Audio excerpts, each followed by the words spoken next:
Our eyes open onto the crew class cabins for a final time. Something in our gut tells us this is the last time. We move forward in our hearts knowing something is crucially missing from our understanding of the events of the Nonary Games. We solve the puzzle ensuring we meet up with the other players, we introduce ourselves, Ninth Man pulls his stunt and gets punished, and we decide to choose door 4 to go with Akane, Santa, and Lotus once again. There was something back then that seemed weird we didn't follow up on, no? If we speak to Santa, he tells us about the leaf words: hope, faith, love, and luck. You know what I hate most in the world? I got 4 things: hope, faith, love, and luck. Hope, faith, love, and luck? Damn straight. And you hate these things?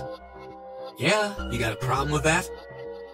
Not really, but what does a bookmark have to do with any of that? Well, see, each leaf on the 4-leaf clover has a meaning to it, okay?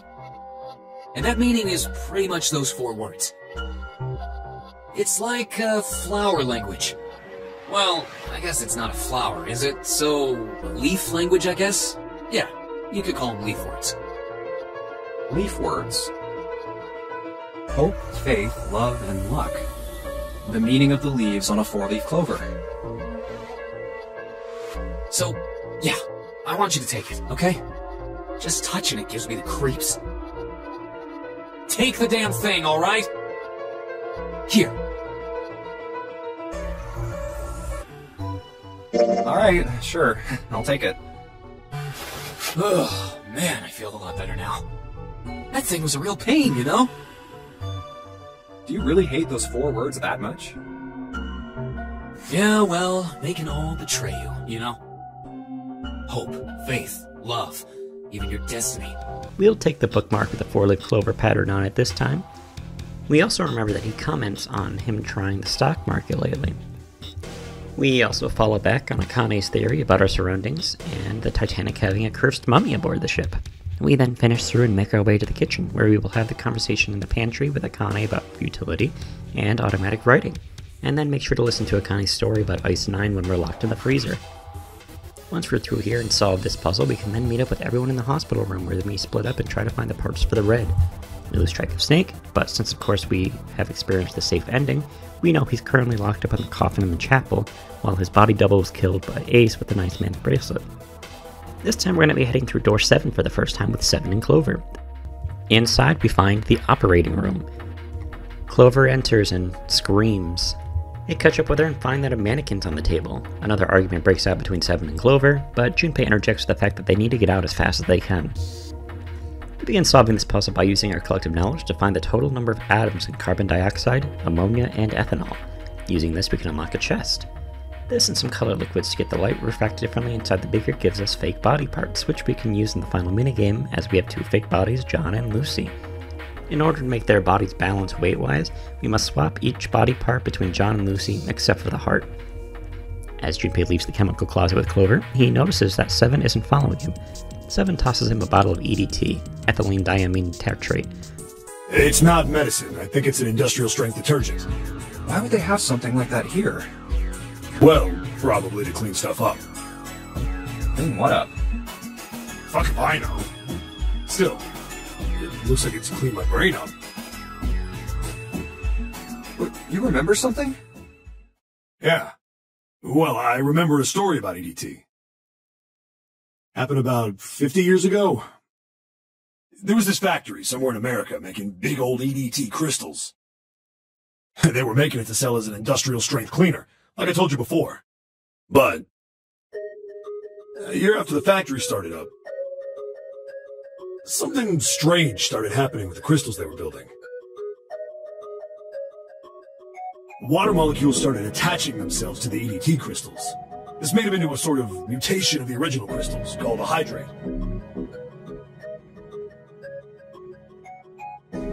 Once the crystals turn into a hydrate, though, it's useless as a cleaner. The factory had to just dump the crystals. As a hydrate, they were useless.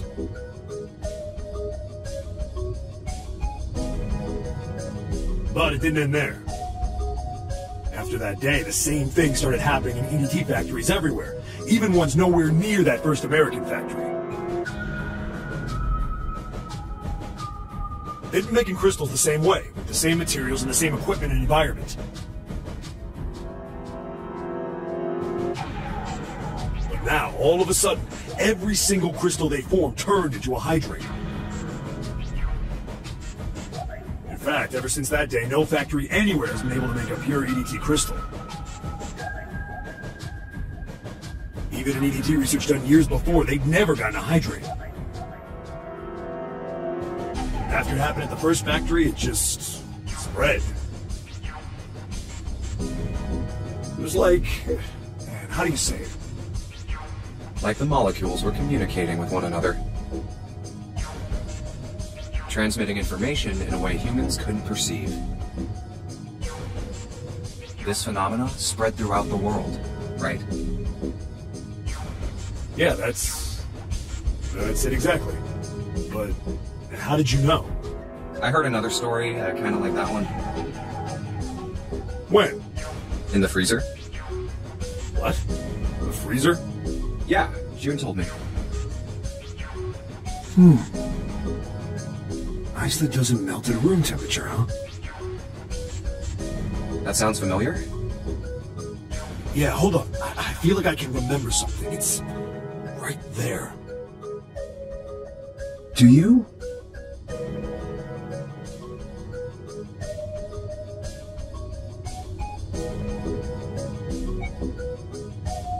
Do you know about Ice 9? Ice 9? Ice 9. Ice 9. Ice. That's it. I remember now. That woman, she's on this boat. That woman?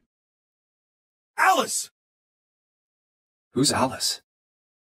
Come on, the woman who won't melt at room temperature. Huh? You know how the Titanic sank on April 15th, 1912, right? Yeah, more than 1,500 people died. Worst maritime accident in history. What about it? Did you hear about the boat that was sent to collect the dead bodies?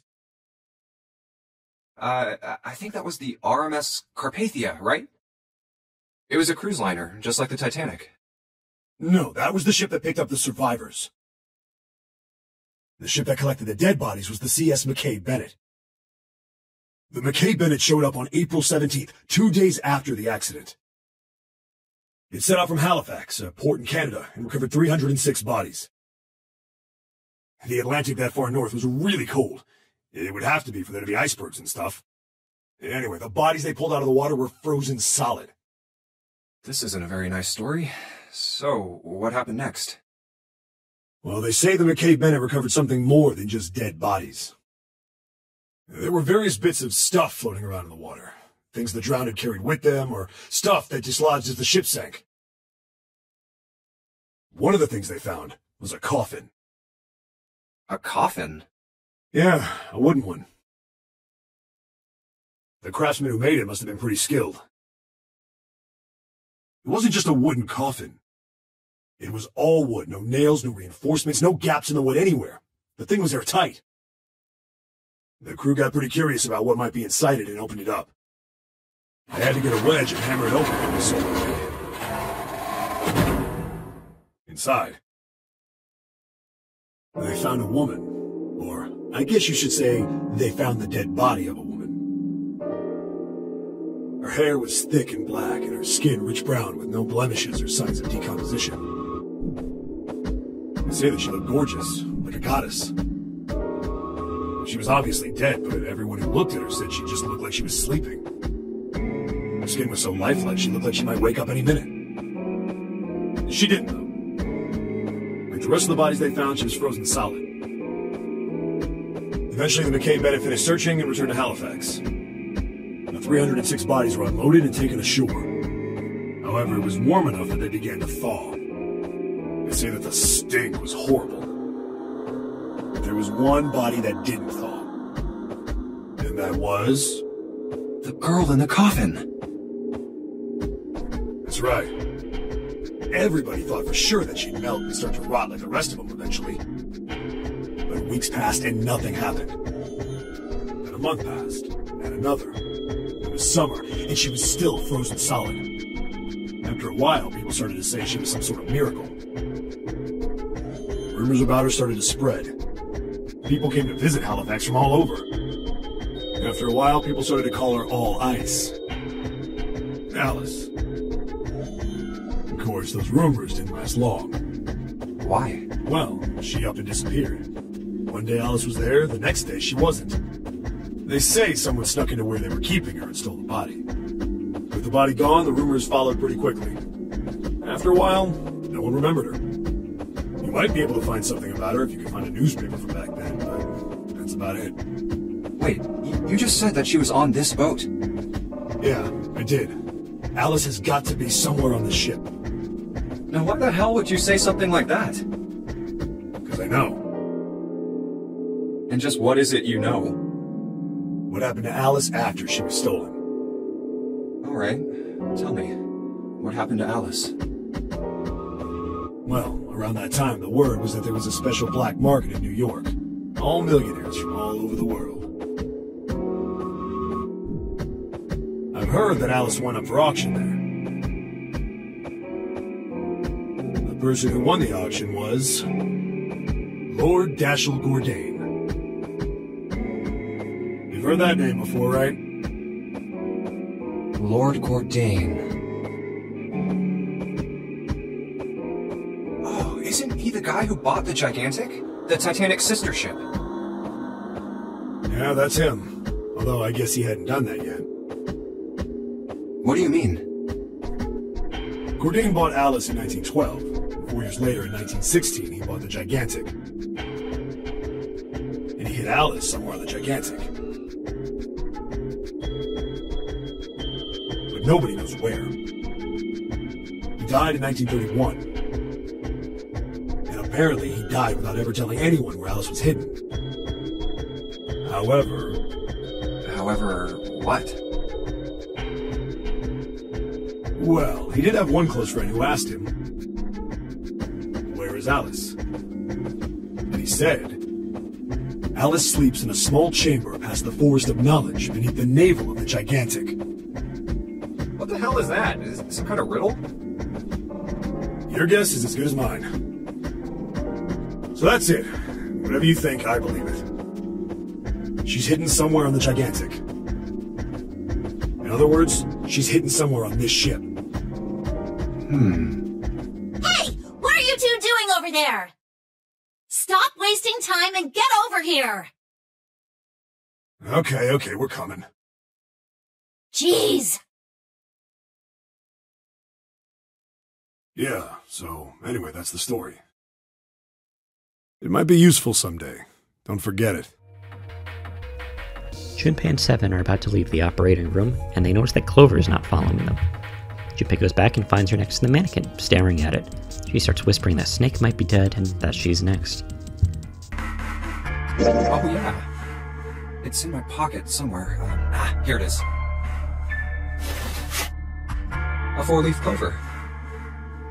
Hey, did you know? Each leaf means something.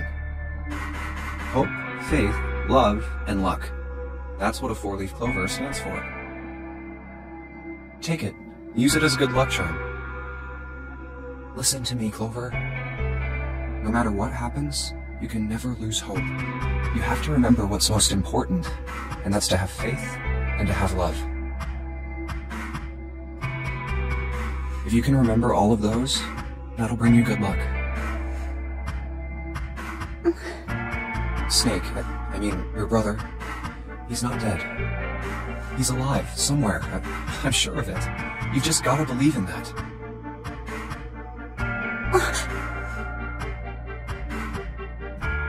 Thank you. Thank you. Now come on. Seven's waiting for us at the exit. Wait, before we go, there's one thing I want to ask you. What's that? What do you think when you hear the word experiment? What? Oh. I guess it was just a coincidence then. I mean, that you knew about the 4-leaf clover.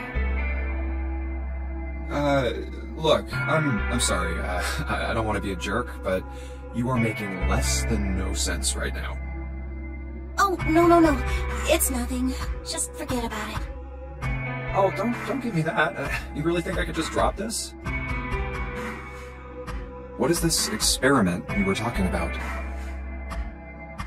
You promise you won't tell anyone? Cross my heart. Really? Really? I can trust you, right? Of course you can. Okay then, I'll tell you. I'll tell you what happened on this ship 9 years ago. Wait. On this ship? Yeah, this ship. It was an experiment to test some sort of psychic thing. Communicating through these fields that you can't see. Fields that you can't see? Like, think about this. This is John, right? But is he really John? Huh? Isn't this like Locke's socks? Or the ship of Theseus? You don't know? You haven't heard of those paradoxes? No? Really?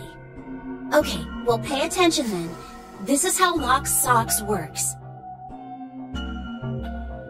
Let's say I've got a pair of socks. They're my favorite socks. One of them gets a hole in it. What would you do if that was your sock, Junpei?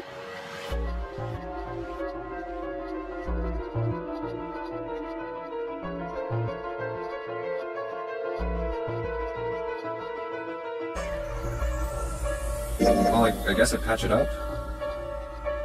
Get some cloth and close up the hole. But what if another hole opens? I'd add another patch, I suppose. What if another hole opened after that? Another patch, I guess? Well, let's say you just keep adding new patches. Until eventually, the original cloth of the sock is totally gone. Once you get to that point, can you really say they're the same socks you started with? Well, that's tough. So, that's the Locke's socks thing? Yeah, the ship of Theseus is a lot like it. The ship of Theseus. If you keep fixing the damaged parts of a ship, eventually it ends up with none of the parts it started with. Can you really say that ship is the same one you started with? And what if you took all the old parts from the first ship and built another one somewhere else? Then which ship is the real ship of Theseus? The one you repaired, or the one you built with all the original parts? Hey, do you think it's the same? What's the same? These guys. Is this John, or is it Lucy now? John's head and heart are both his. But apart from those, and a single arm, the rest of his body was once Lucy's. We're just like these mannequins. Think about it. The cells in our body change every day. Old ones die, and new ones are born. Maybe part of my arm is made of stuff from a fish I ate once. Or maybe part of your right side is made from a cow you ate.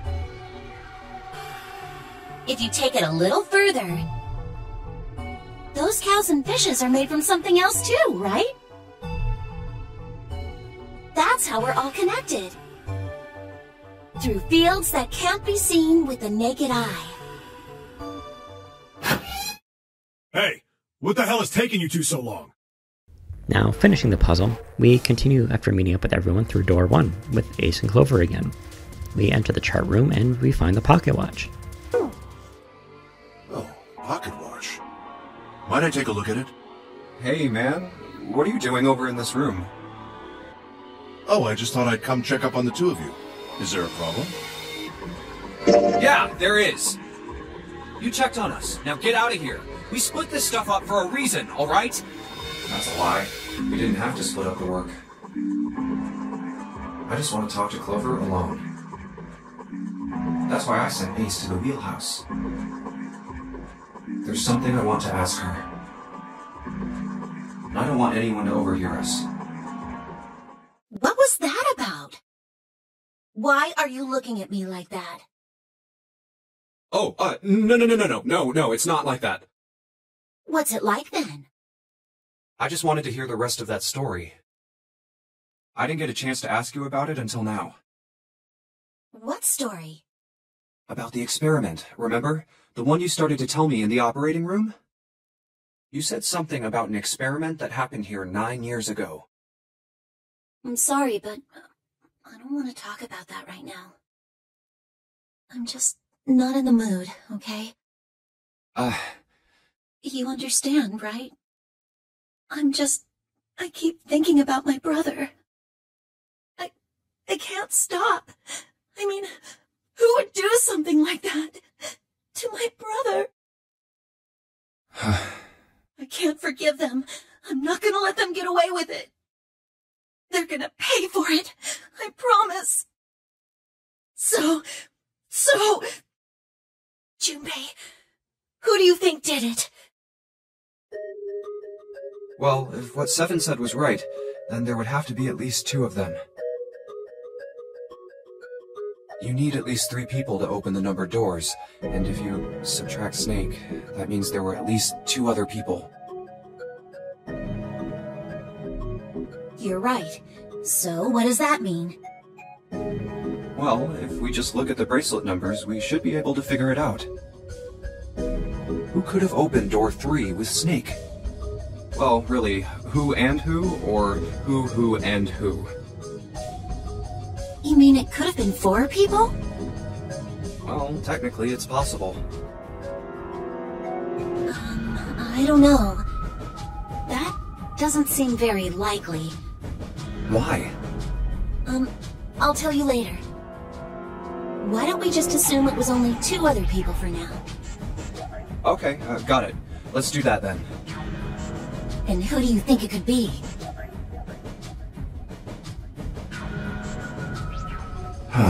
What's wrong? Well, I thought about it, and... That's what I thought. Santa and Seven. If it was 2 people, then that's the only combination that works.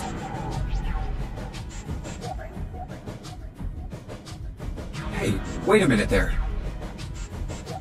Don't you think it's a little too early to be jumping to conclusions? Well, all I said is that those 2 would have been able to open door 3 with your brother. There might be other possibilities. Well, what other possibilities? Are you saying you think that it was 3 or 4 people? I really don't think that's likely. Why not? Clover eliminates the combinations with a 4 and 5 because they know that both of them are innocent, but she asks him if he's really not involved in Snake's murder. He asks her to cross off any combinations with 6, stating that June never kills Snake.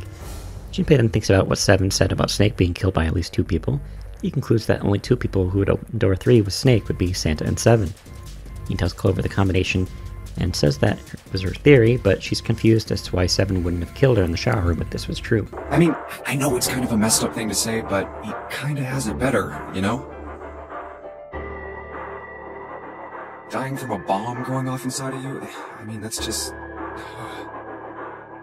Some of Snake's bones went right through his skin.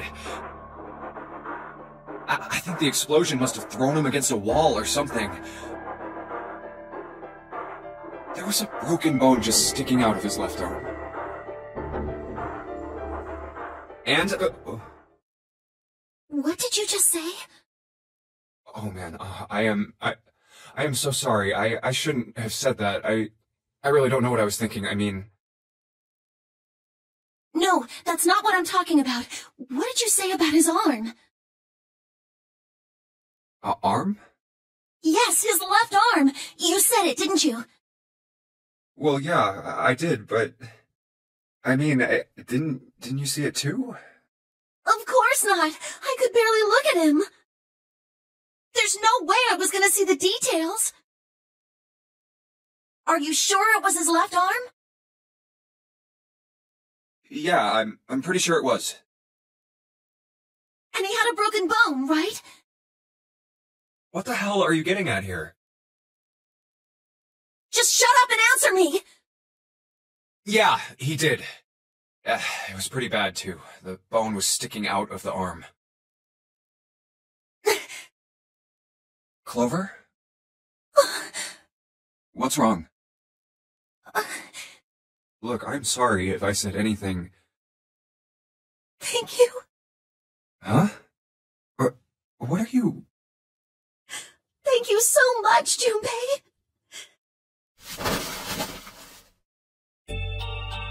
Hey, what's going on with you? I'm sorry, it's just... I'm so happy! Why? The body in the shower room, it isn't his! It isn't my brother! Huh? It's not Snake! Why on earth would you think that? Because his left arm is... I'm sorry. I really shouldn't be talking about this. But he's still alive. I'm so happy. I'm so glad. Junpei, you were right. Huh? No matter what happens, you can never lose hope. You have to remember what's most important, and that's to have faith and to have love. If you can remember all of those, that'll bring you good luck. That's... I only made it here because you gave me this. I was suspicious of everybody, and I was angry and miserable. But because I had this four-leaf clover, because of what you said to me, Yeah. Thank you so much, Junpei. Oh, if you really want to thank somebody, you should be thanking Santa. Santa? Why? Well, he was the one who gave me that thing. And the words for each leaf, I got that from him too. Oh, did Santa really tell you those things? Yeah, he did. Did I say something wrong? Oh no, not at all. In fact, this could be really good news, I think. You think? Santa knew about the words and the clover. The only people who should know about that are the other subjects. Subjects? The other people who were in the experiment 9 years ago, with my brother and me. But he's blind, and I was part of the Nevada test group. So neither of us would be able to recognize the faces of the people who were on this boat. Whoa, okay, time out. Let's just calm down for a second, okay? Start from the top. Don't start with the end and then jump to the middle. You gotta start with 1 and then move to 2 and 3 and 4 and so on. If you don't tell me stuff in the right order, I'm never gonna be able to figure it out. Okay. Alright, let's start with this experiment. What happened on this boat 9 years ago? Do you know about morphogenetic fields? Morphogenetic fields. All right, how about this? Theory of the telepathic mechanism. I think Lotus mentioned something like that. Telepathy, huh? Well, that's not really it, but I suppose it's similar. So they were testing telepathy on this ship? Yeah, I guess so. So, what exactly did they have you guys do? The same thing that we're doing now. Exactly the same thing. What? The Nonary Game. 9 people were put on this boat, and 9 others were put in the building in Nevada, and the game started. Look, I'm sorry, but I don't get it. What do the Nonary Game and some telepathy experiment have to do with each other? Am I missing something here? The ability to access a morphogenetic field is affected by a couple of things. The first is epiphany, and the other is danger. You know how sometimes when you're up against a really tough problem, and then the answer just kind of pops in your head? That's an epiphany. And what you learn from the epiphany can be transmitted with telepathy. When you add danger to that equation, then it gets easier to transmit that information over telepathy.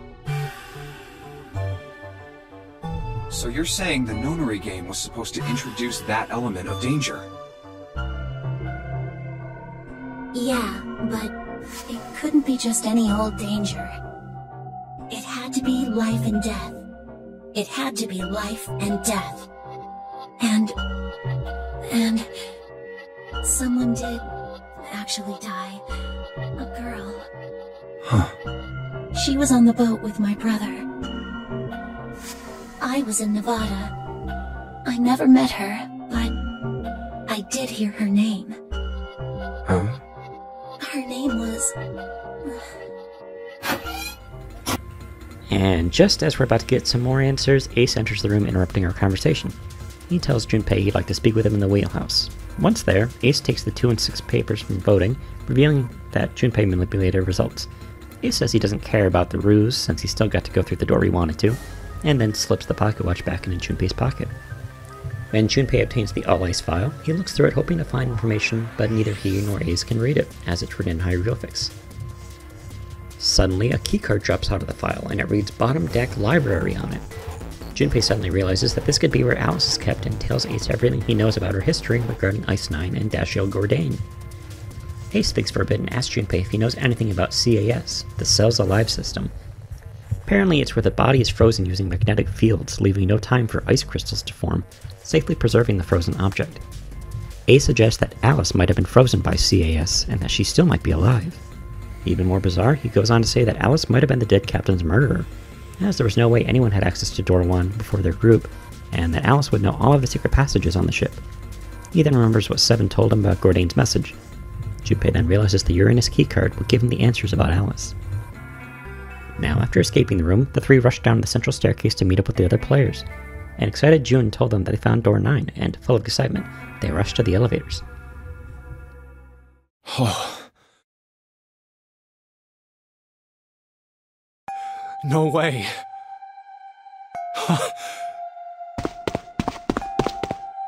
The 9 door. We're finally here.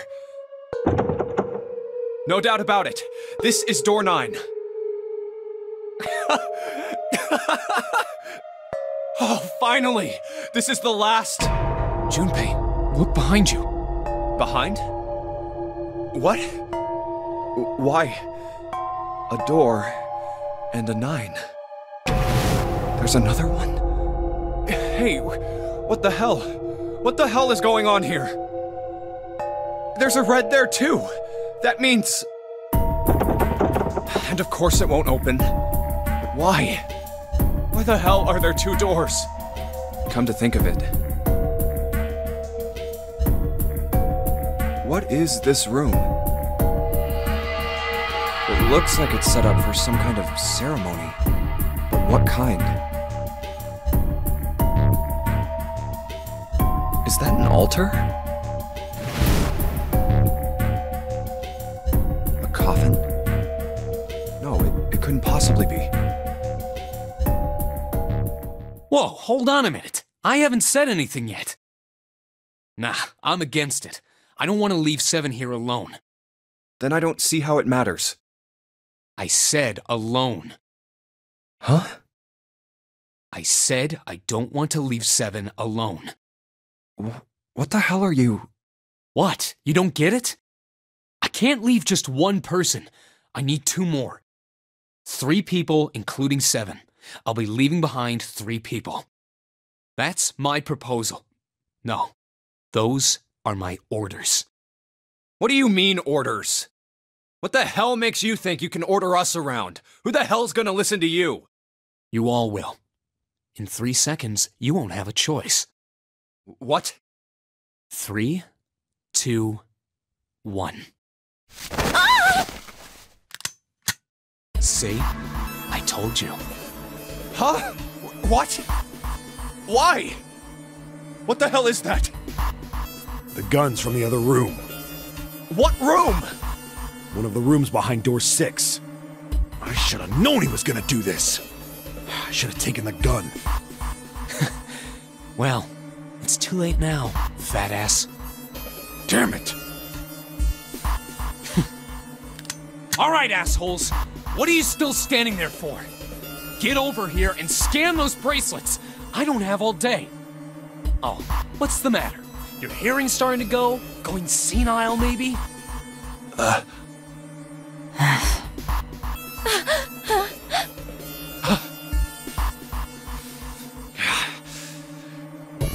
That's it. It's the only way. Please, go. Huh? No way. Jumpy, what are you saying? If you stay here, you're going to be stuck, Jumpy! And so will Clover and Seven. I know. But you don't need to worry about us. We'll figure something out. Right, Seven? Right. You just leave it to us. It's gonna piss me off to do what Santa says, but... Don't worry about me either. There's still something I have to take care of. No, no! You can't! Ace, Lotus, don't come over! Don't worry about me, please! Please.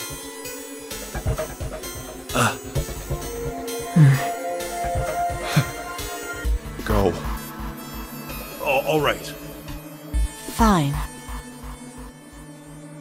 All right, now let's get those hands on the scanner panel. What's the holdup? What? You think I'm fucking around here? I don't give a shit about this girl. The red doesn't need a person, you know? All I need is the bracelet. You get it? Good. Now put your fucking hands on the scanner. I'm not gonna say it again. Fine.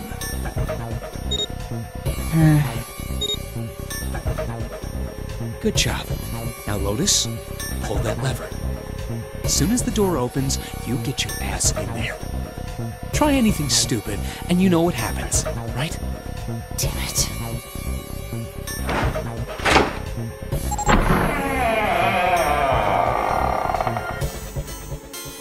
Good. Go. Later.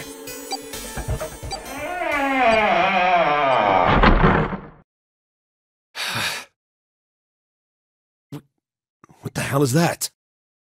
Shh, quiet! Where is it coming from? What are those muscles for? For show? You're telling me to force it open? Just shut up and try!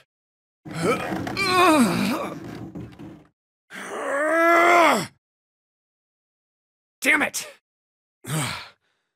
It won't even budge. What's the passcode? What am I supposed to do?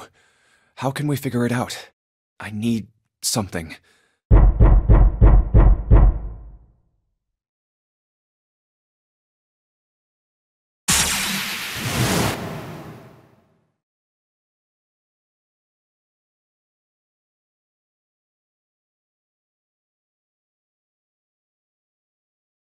Wait, what?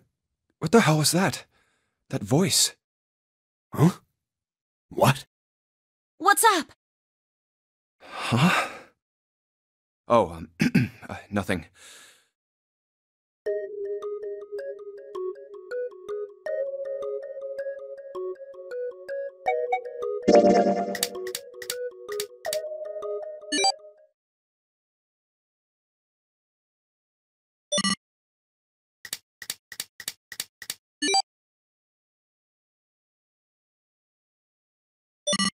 One 4 3 8 3 4 2 1. Huh? Huh? Hey, what the hell were those numbers? Oh my gosh, are those... 14383421. 14383421.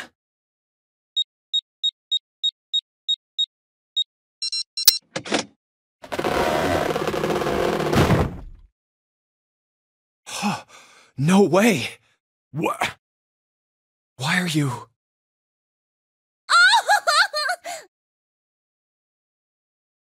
Oh?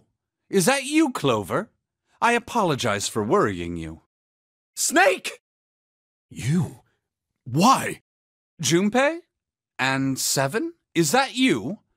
Is everyone else there as well? Oh. Jeez. You're back! Gently now. My body's still a little weak. Oh, you're back! You're back! You're really here! Oh, you're back! I see. I believe I understand things rather well now, thank you. At any rate, we'll have plenty of time to decipher the details later. For now, it is of utmost importance that we escape. Huh? Before we go in, I'd like to check something. You want to check something? Yeah, but before I do, Seven, could you pull the lever? I want to make sure we can verify with just the four of us. Fine.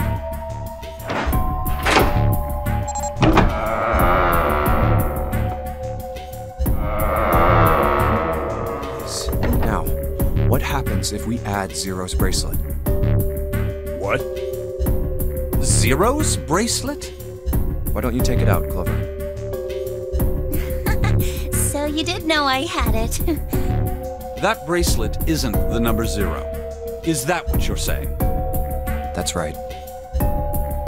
Then what number is it? Let's find out.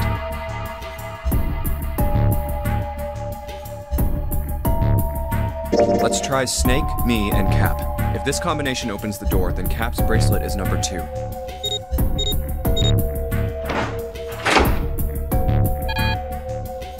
It didn't open. Cap's number must not be 2. Then...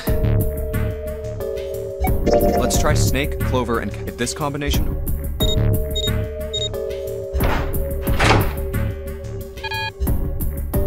Nope. Then the number... Then... let's try 7. If this combination... Isn't it obvious? Cap's bracelet is number 6. But doesn't it say 0? This isn't a 0. The symbol on here isn't a number 0. It's a letter O. Oh. Whoa, wait a minute. I don't get it. I mean, we figured out that Cap's bracelet is 6, right? Yeah. Does that mean there are 2 people with 6s? There is most likely only one person with a 6. But I don't get it. What about June? Well, this is only an educated guess, but I think June's number was never 6 to begin with. Her bracelet was flipped.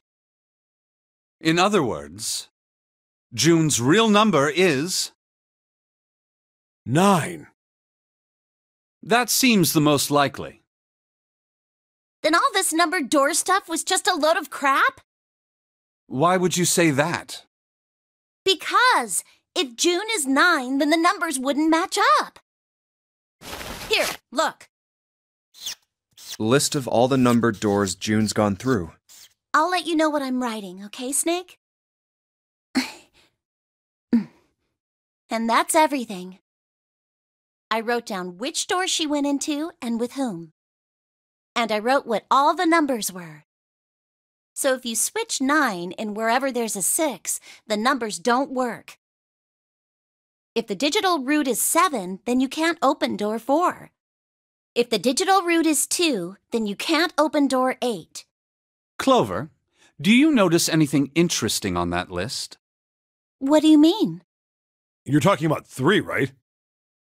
3? Santa's always in the room with her. That's what you're saying, isn't it? Yes, that's right. What about it?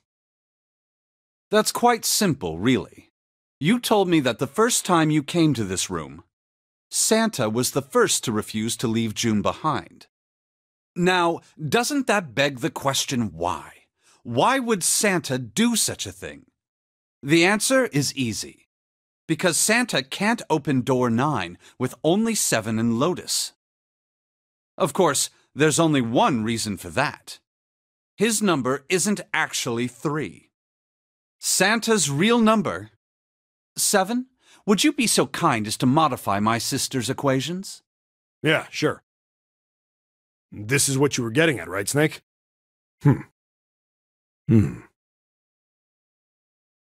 Thank you. That is exactly right, 7. Santa's true number wasn't 3. It was 0. No way. Santa is 0? And June was 9, not 6. Conversely, Santa was 0, not 3. Plus 3 and minus 3, they cancel one another out. Nothing appears out of order.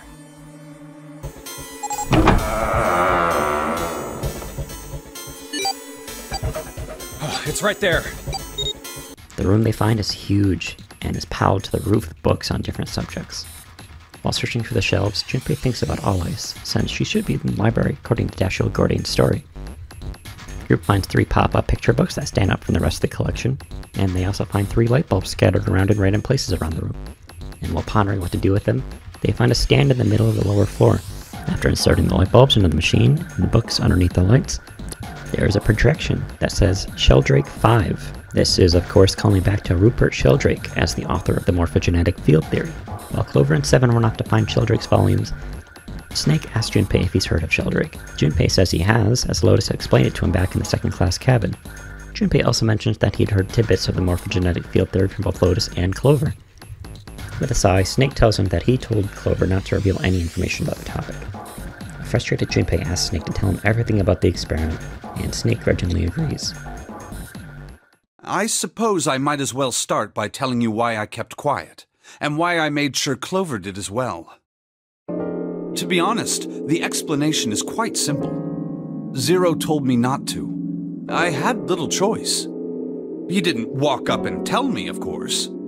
He gave me a message engraved on a card. That's a Braille card.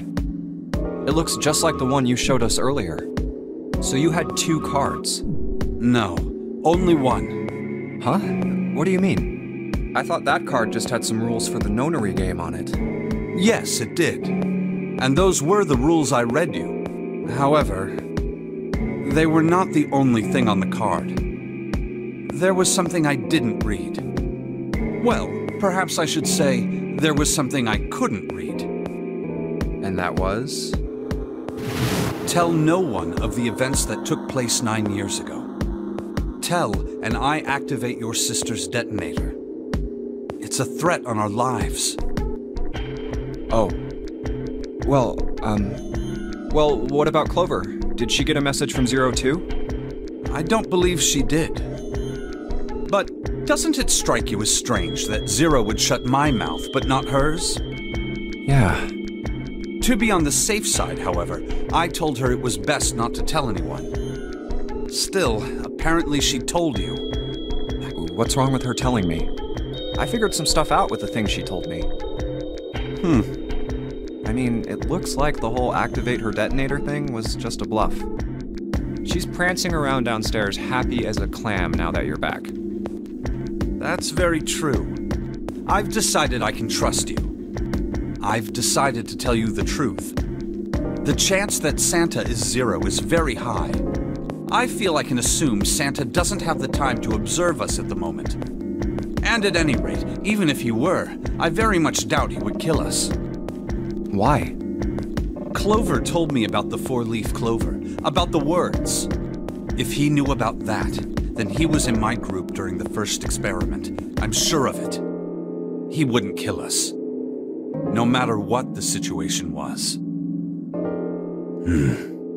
Hey, Snake? Yes, I know. You want to know what happened during the experiment. Yeah. How much do you know? Clover told me about... I see. The morphogenetic field in the experiments 9 years prior. How the experiments had taken place simultaneously at 2 locations, one being the ship and the other being a building in Nevada. And the girl that died during the experiment. She told you all that, did she? At any rate, I now know how much you've learned. All that remains for us to determine is who did this and why, right? Yes. Can you tell me what happened? Yes. The people who organized the initial experiment were from a company called Cradle Pharmaceuticals. There were 4 of them running the show. Gentaro Hongo, Nagisa Nijisaki, Teruaki Kubota, Kagechika Musashido. Hongo was the CEO of Cradle Pharmaceuticals. Nijisaki was his right-hand man and did the lion's share of the planning. Kubota led the company's research and development division. Musashido was their majority stockholder. It was these 4 people who planned the initial experiment. Let me simplify it for you. Hongo designed it, and Nijisaki put it all together. Kubota developed the technology required, and Musashido provided the cash.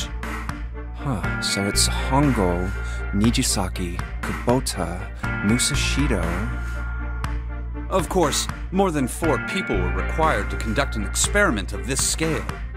To that end, they organized a top-secret team to assist them with their research. All in all, they gathered 10 people or so. Those 10 completed their team, and they were able to begin the project. They named it the Nonary Project. The purpose of the experiment was to research the prospect of controlling a human mind through sheer will. The vessel, I suppose you could say, for this control was the morphogenetic field. Why did the glycerin suddenly begin to crystallize? Why did the crystal structure of EDT undergo a sudden change? Why did the rats improve their puzzle-solving skills with each generation? Experiments with humans produced the same results. The more people who knew the answer to a question, the more there were who could answer correctly without having seen the problem before. Why is that? How could it happen? The answer is that the shape of the answer has been stored in a field invisible to the naked eye. And through that field, the resonant event transmits information related to that answer. That's essentially the idea behind morphogenetic fields. But that's just a theory. Can't bring yourself to believe it? Yeah, Let's say someone killed another person because the devil told them to do it. Whether the devil exists or not has no relevance to the murder. They believe the devil exists. Whether or not he does is immaterial. So what matters here is that Hongo believed in the morphogenetic field. That's right. But I still don't get it. You said they wanted to figure out how to control people, right? That is what you were saying. Yes. So how are they going to do that with a morphogenetic field? I'll keep it simple. Let's suppose 10,000 people have solved a certain problem. The chance of you knowing that answer, even if no one has told you, will go up. Let's have another example, shall we? Say 1 million people were to do a handstand right now. Tomorrow, the chances of you doing a handstand would be higher, even if you had heard nothing of this hypothetical mass handstanding. Mankind's thought process and actions are all part of a resonant event. All of the resonant events encoded in the fields are projected onto you. Of course, this assumes you believe in this theory. Do you follow so far? Yeah. Now, if there was a person who had the same effect as those millions of people, what would happen? If that one person were to do a handstand, other people would find themselves wanting to do handstands as well. Can you imagine what a person with powers like that would be able to do? Come on, there's no way. I'm not done. Imagine another scenario. Imagine another person. This is an ordinary person. Let's say he does a handstand. What if there was someone who could grab the resonant event he created by doing that and use it to make other people do handstands? What would happen then? A person who has the power to write to the field, and someone who can read from the same. You could think of them as the writer and the reader, or the transmitter and the receiver. What would the world be like if there were people with abilities like these? So the transmitter's resonant event can be transmitted through the field and sent to the receiver. And then the transmitter can control the receiver however they wish. That's what you're saying, right? Yes. Close enough, at least. Come on, that's just crazy. Well, if you want to prove that, then you'll have to test it first. At least, that was how they thought. That was why they decided to do their experiment. That was how the Nonary project began. By the way, Junpei, have you ever heard of the Gansfeld experiment? Yeah, that was an experiment in telepathy, right? You place a pair of subjects in separate rooms. Then you show one a picture and ask the other what they see. Interesting. I'm impressed. Yes, that is exactly correct. So, why did you bring up the Gansfeld experiment? It was used to screen subjects for the Nonary project. The hospital in a remote town was affiliated with Cradle Pharmaceuticals. Hongo used it to conduct experiments on visiting children in secret. Some of them, he found, had potential. He began to gather children that showed promise. Children that seemed as though they might be able to access the field. Of course, none of them volunteered. They were kidnapped. There were 9 pairs of siblings taken, for 18 children total. For reasons that were not fully understood at the time, each pair had 1 transmitter and 1 receiver. They were split perfectly. As such, the 18 children were split into 2 groups of 9. The children who were put into Group Q were the ones who excelled at transmitting. They were transferred to the mock experiment building known as Building Q in the Nevada desert. The children who excelled at receiving were put in Group A. Group A was then placed on the former hospital ship Gigantic. From the experiments he had conducted so far, Hongo had learned the following. There are 2 things that can increase one's resonance with the fields. The first is epiphany. The other is danger. Have you ever been faced with an especially difficult problem and thought about it very long and very hard until finally an answer suddenly appeared in your mind? It may seem obvious to say so, but that is what is meant by epiphany. The information obtained through that epiphany can be easily transmitted through the fields, where it can be easily interpreted. Adding danger to that equation allows for even easier field access. That's where Hongo came in. They set up a number of puzzles across the Gigantic. The participants had to solve each one before they could move to the next room. Of course, he hadn't forgotten to include danger. He had detonated a bomb on the hull of the Gigantic. The children in Group A were forced to play the Nonary Game as the ship sunk. By forcing the children into a life-or-death situation, Hongo hoped to increase the likelihood of their tapping into the fields. The children from Group Q, on the other hand, were confined to the mock experiment building, Building Q. Building Q duplicated the interior and puzzles of the Gigantic exactly. Every detail was exactly the same. Hongo explained the situation to the children in Group Q. Solve the puzzles you find throughout the rooms. When you have the answers, transmit that information to the children in Group A. If you succeed, they will be able to solve the puzzles and escape. But if you fail, then the Gigantic will sink, and your brothers and sisters will drown. Those were his orders. Do you know why the astronauts of Apollo 13 were able to return to Earth safely? It was because NASA had access to a replica of the Apollo 13 capsule. All of the equipment, the instruments, everything. All of it identical. Everything was just like the real Apollo 13. NASA was able to replicate the situation the astronauts found themselves in. By putting themselves in the same situation, they attempted to solve the problems the astronauts were dealing with. Once they found solutions, they reported their findings to the men aboard the actual capsule. That was how they were able to return safely. It was the same with the Gigantic and Building Q. The children from Group Q had to use the power of epiphany to solve the puzzles they found and transmit what they learned through the fields. The children in Group A, however, they had to access the fields to learn how they might advance to the next stage. That is the simplest explanation I can manage. Huh. Hey, Junpei, Snake! How much longer are you two gonna sit around on those bony asses? Get down here already! He's right. Let's go, shall we? We don't have much time. We need to get out of here, and soon. Hold it. There's one more thing I want to ask you. Hmm? Are you sure that there were 18 kids? Why? Well, I thought it was only 16. Oh, yes. That was what they said on the news, wasn't it?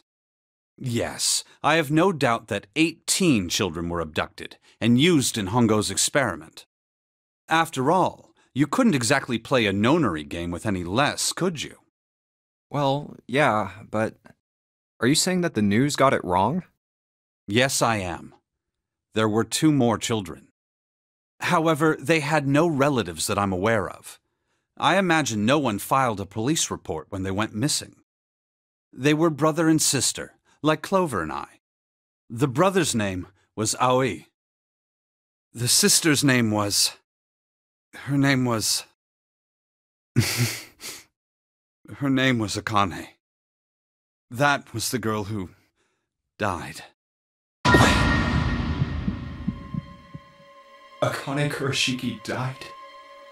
9 years ago? Then, who is June? No. That's impossible. It can't be true. Akane isn't that uncommon of a name. If Snake had known her last name, that's a different matter entirely. So they share a name. A lot of other people do too. It doesn't mean anything. It was someone else. Of course it was. It has to be. Is something wrong, Junpei? Your breathing sounds strange. Oh, no, it's nothing. I'm fine. Let's get back down there, all right? I couldn't do it. Why didn't I ask? What's her last name? I just couldn't get the words to come out. After solving the puzzle, they find a passageway to the study behind a wall of books. We then enter into the study. This was used by Zero as a laboratory. It is a small room with metal plates on the walls. As soon as they go through it, the door slams shut behind them and locks. Everyone except Snake is daunted by the mess of the room and complain about having to find the Neptune key in all the piles of junk. After completing the wheel puzzle and the Morse code puzzle, the group finds a coffin behind the shutter in the room. Junpei and Seven are scared by seeing this, thinking that all ice is inside. However, upon opening it, they find nothing but the Neptune key and the coffin emblem, which relieves them. After Junpei inserts the 4 emblems onto the computer scanner, the drawer opens up. A faded picture is inside, showing 4 men celebrating on it. Junpei recognizes 3 of them: the captain, the 9th man, and Ace. Junpei looks closer at the picture and realizes they must have been someone close, because they're all smiling together. Snake asks him to look for the date the picture was taken, and on the back it says, "Praying for the success for the Nonary project with Nijisaki, Kubota, and Mushishido."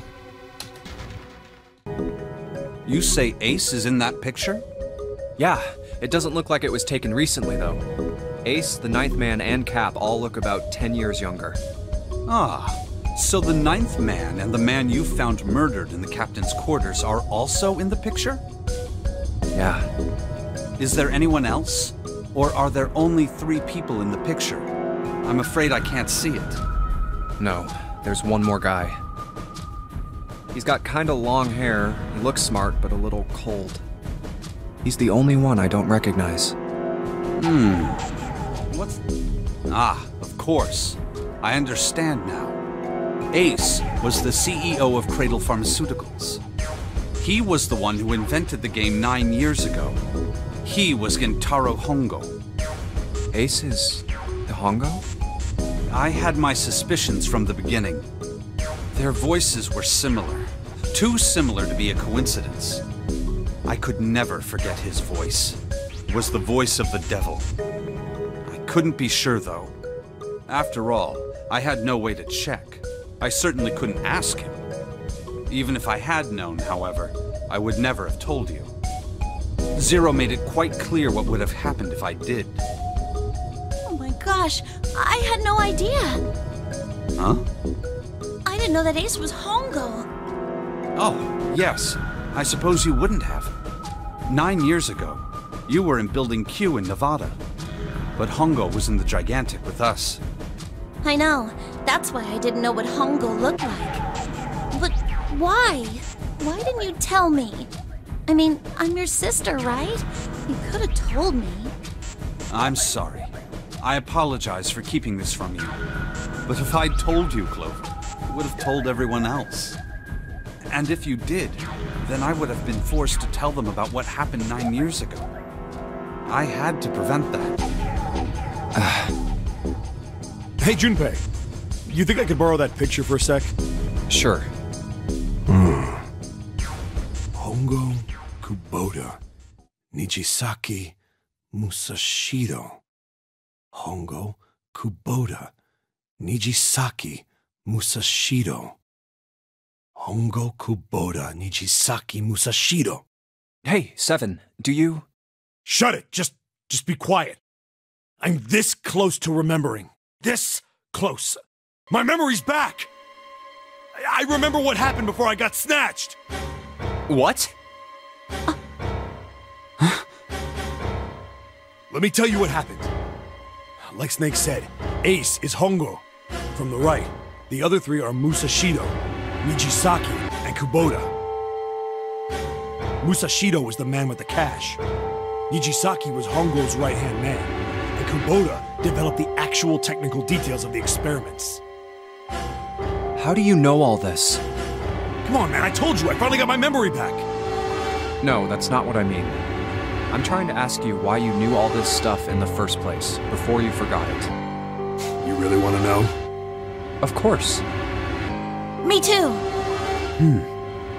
This is gonna take a while. Hell, it'll probably take me a good 3 days to tell you everything. Well, we don't have 3 days. Just give us the short version, alright? Short version.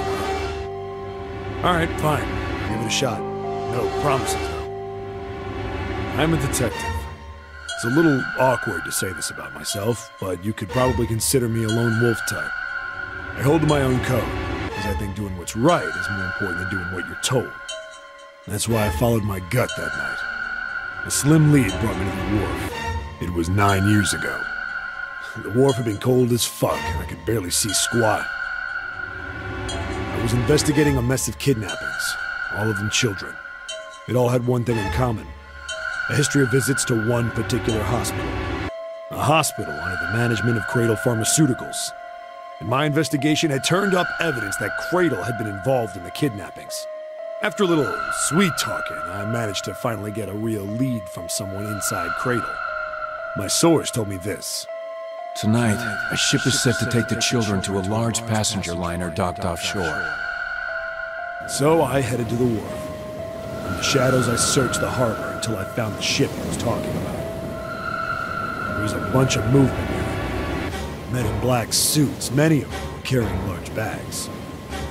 Bags. There was something about the way they moved as they were carried. No doubt about it. There were human beings in those bags. I moved before I realized it. I came out of hiding with my gun already in my hand. Don't move. I felt metal touch the back of my head. Drop the gun. I could kill you right now. It'd be easy to get away with it, too. Just tie an anchor to your feet, and no one would find you for a week. That the fish here would love a meal. I kept digging the cold metal thing into my skull. There was nothing I could do. I did what he said and laid my gun on the ground. Then suddenly, there was a sharp pain in my neck. A needle. A drug. That was my last thought. My face hit cold concrete. I was out like a light after that. I woke up on a hard floor. Damn it! Shit, my head hurts. I did a quick once-over of the room. Where am I? A small, shabby bed, a dirty sink, a toilet with no privacy. I'd seen it countless times as a cop. I'm in a cell, huh? Facing the toilet was a door set into the wall. I was still pretty woozy, but I made my way over to it. I pushed and pulled on it, but...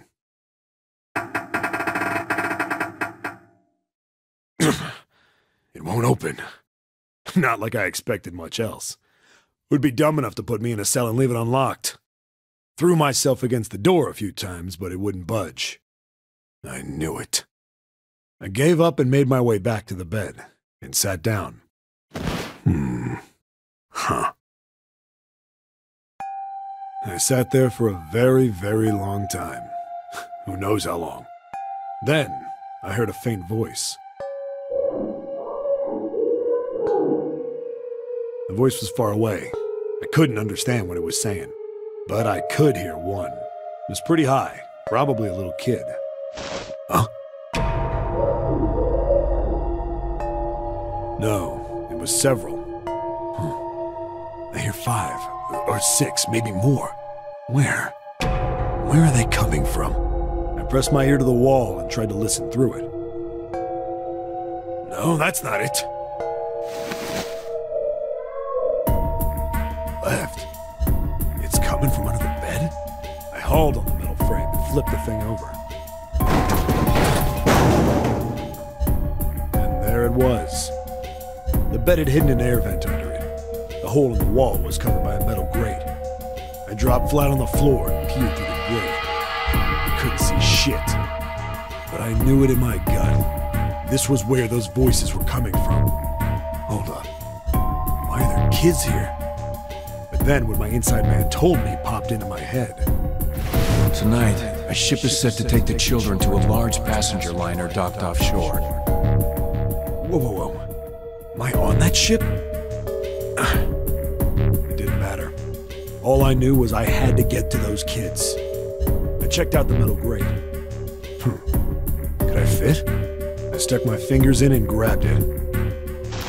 Then...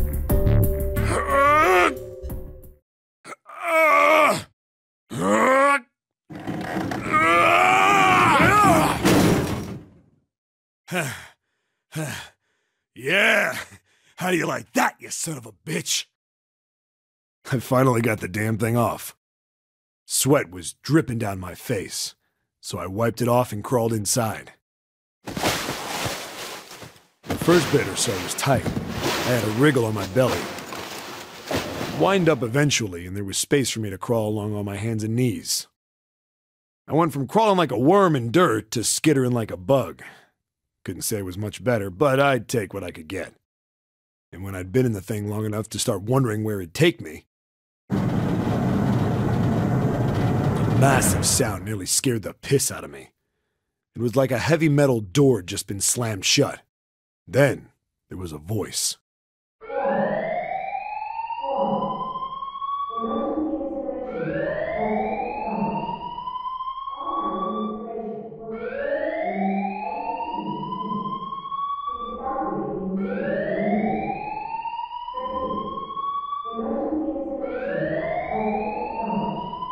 What? I wasn't sure what it meant, but anything with incinerator is bad news. Then, almost as if that was a cue, I heard a mess of young-sounding voices. A bunch of them were straight up screaming in terror, and all the sounds together made a howl that made the hair on my neck stand straight up. Damn it! What the hell is going on here? I scrambled through the duct as fast as I could. I made a giant racket, but I didn't care at that point. I soon found a metal door on the left side of the duct. The kids were screaming on the other side. I found it. I yanked the handle and threw the door open. I almost ripped the metal off its hinges. What the hell is this place? I couldn't believe what I saw. The room had a dome up top, and there had to be about 9 walls, all the same size.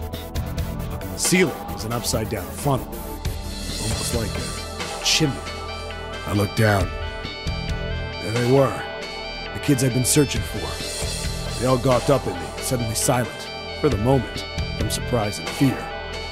Scared of the room or me, I couldn't tell. Probably both, actually. Not like I can blame them running into a mug like this when they're already scared shitless. I snorted at my own dig at myself and turned to the kids. Don't worry, kids, I'm not your enemy. I'm one of the good guys. All of them stood there, frozen. Well, except one. He was a boy, slightly older than the others, in a private school uniform. Who the hell are you? He stepped forward and glared at me suspiciously. I'm a detective. I'm here to rescue you. It looked like they relaxed some the second I got the words out. How are you gonna help us? Where's the exit? There isn't one. The doors we came in through won't open, and the door over there... He kinda cut himself off. I think he was considering something before he changed his mind. Anyway, there's no point. We can't all get out of here. If we don't get out of here, we're gonna be burned to death. Burned to death? Can't you hear it? That voice said the incinerator's gonna start up soon. So...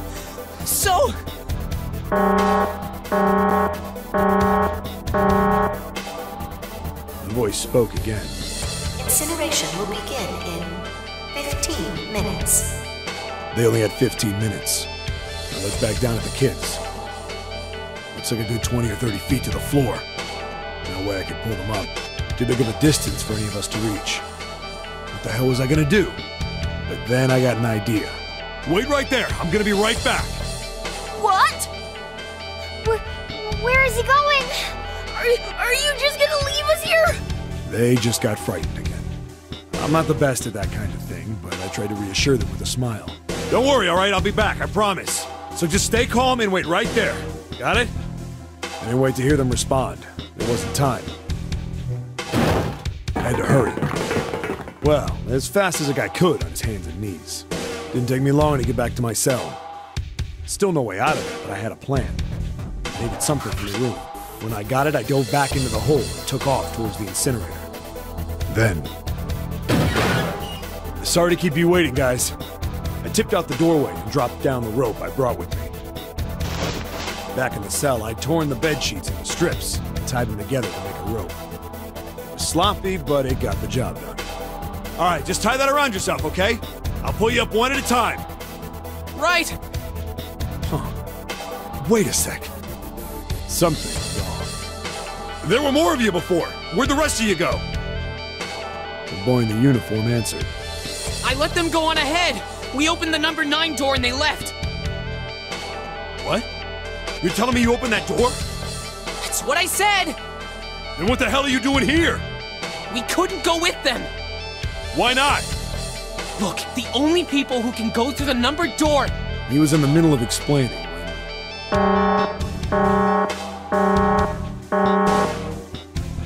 Incineration will begin in 5 minutes. The wall shook a bit from the voice bouncing around.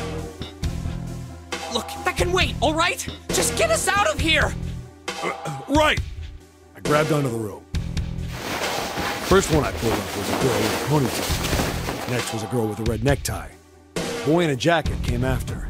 He said he'd climb up on his own. The boy in the uniform was the last up.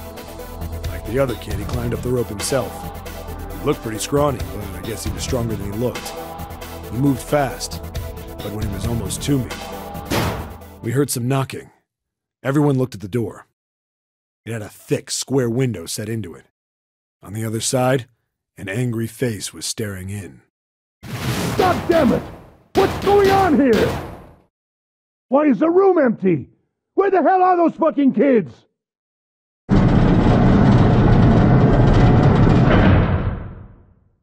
The door opened, and a man stepped in looking half mad with fury. I recognized his face. I saw him many times in photos during my investigation. The man's name was Gintaro Hongo, the CEO of Cradle Pharmaceuticals. Hongo saw the boy hanging from the rope. Yeah! It was like he was an animal. He lunged for the rope. Hurry! I know! The boy in the uniform booked it up the rope. You son of a bitch! Get back here, you little shit! 15 feet. 10. The second I could reach the kid, I grabbed him. I hauled him up and tossed him into the duct behind me. No! No! Hongo had lost it. His face didn't even look human. It was like the bastard pulled off his fake face. He was really a terrifying devil or some kind of damn monster. I quickly reeled in the rope, leaving a furious Hongo yelling at me from the floor. You fucking bastard! You won't get away with this! How dare you compromise this experiment! Experiment? What experiment?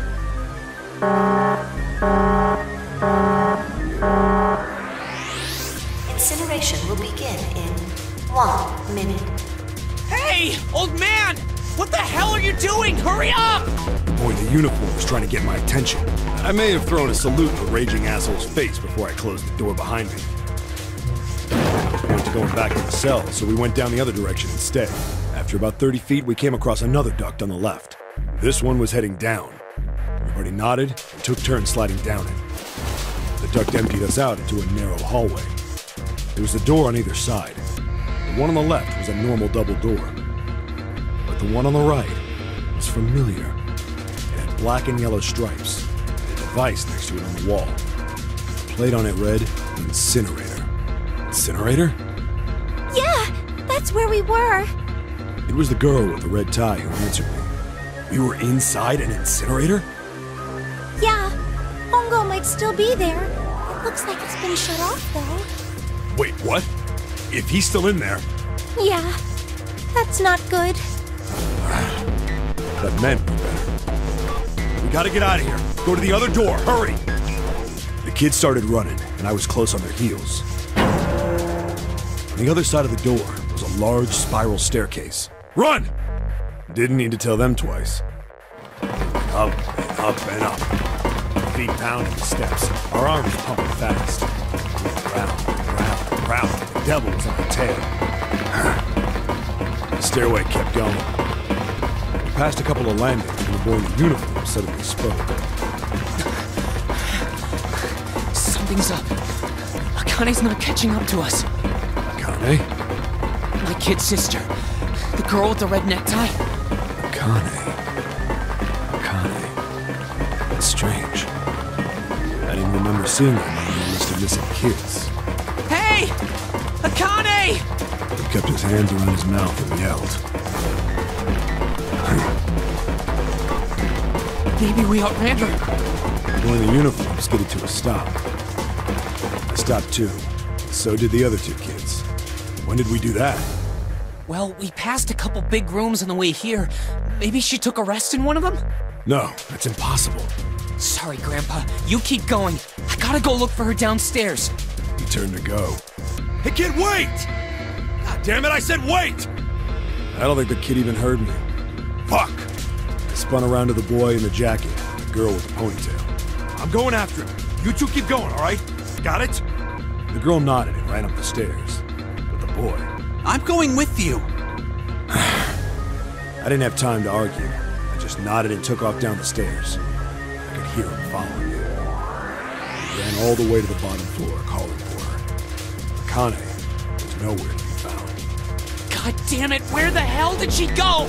I could tell the kid was frustrated. And suddenly... Help me! Somebody help me!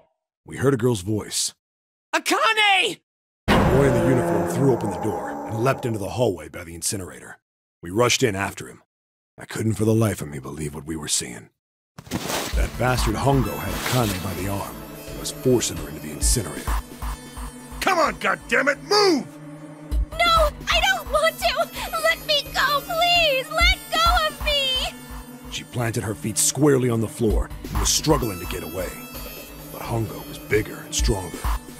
She wasn't gonna win. Akane! My brother roared with anger and charged toward Hongo. Help me! Ah! You're too late, idiot! Hongo lifted Akane bodily into the air and threw her, still fighting him, into the incinerator. Ah! Before we could even blink, Hongo had leapt through the door after her. We saw him land inside. And then, the door slammed shut. We ran to the door. We did everything we could think of to get the thing open. But... Ah! Fuck! It's no use! The goddamn thing won't move an inch! He started slamming his fists against the door. He was close to shattering his knuckles with how hard he pounded on it. Akane! Akane! Are you okay? You came back! Her voice was muffled, but all of us could hear the sheer terror in it. What should I do? I think I'm trapped in here! Where's Hongo? He went out the other door! What? Warning. Warning. Emergency incineration command has been acknowledged. Automatic incineration will take place in 18 minutes. Please evacuate the incinerator immediately. Repeat. Emergency incineration command has been acknowledged. Are you fucking kidding me? It's the same damn thing! Are you there? Yeah, we're here. Just hang on, alright? We're gonna figure out a way to save you. His words would have seemed like a sick joke to her if she'd been able to see how white and bloodless his face was right then.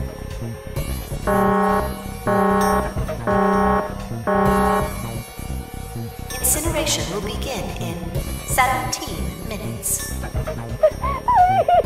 help me! I'm really scared! I don't want to die, please! I don't want to die! It's gonna be alright! I'll figure something out, I promise! I promise, okay? You hear me? I promise! It was torture listening to her sobbing on the other side of the door. Her brother was nearly crying himself. He could only stand there, fists clenched so tight his knuckles were white.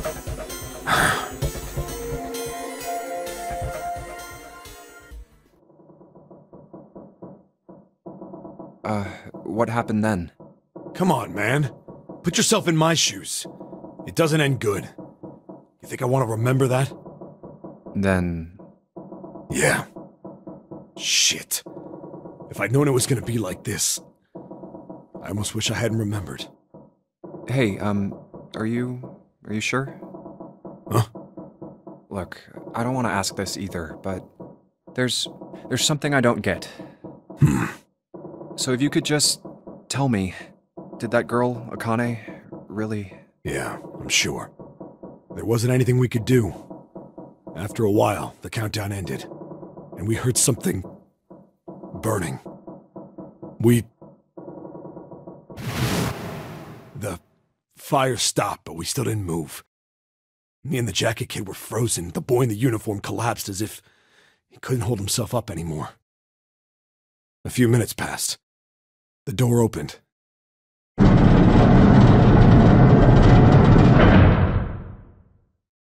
boy in the uniform tripped over his own feet running in. We followed, too numb to speak. The air in the incinerator was hot. Every breath made my lungs feel like they were on fire. It was like standing on hot asphalt. The air was wavering, and in the middle of the room, there it lay. The kid's legs were shaking so bad, I don't know how he managed to walk. I couldn't see his face, but his body somehow looked empty. Finally, he reached it. He fell to his knees as his legs gave out on him. And then...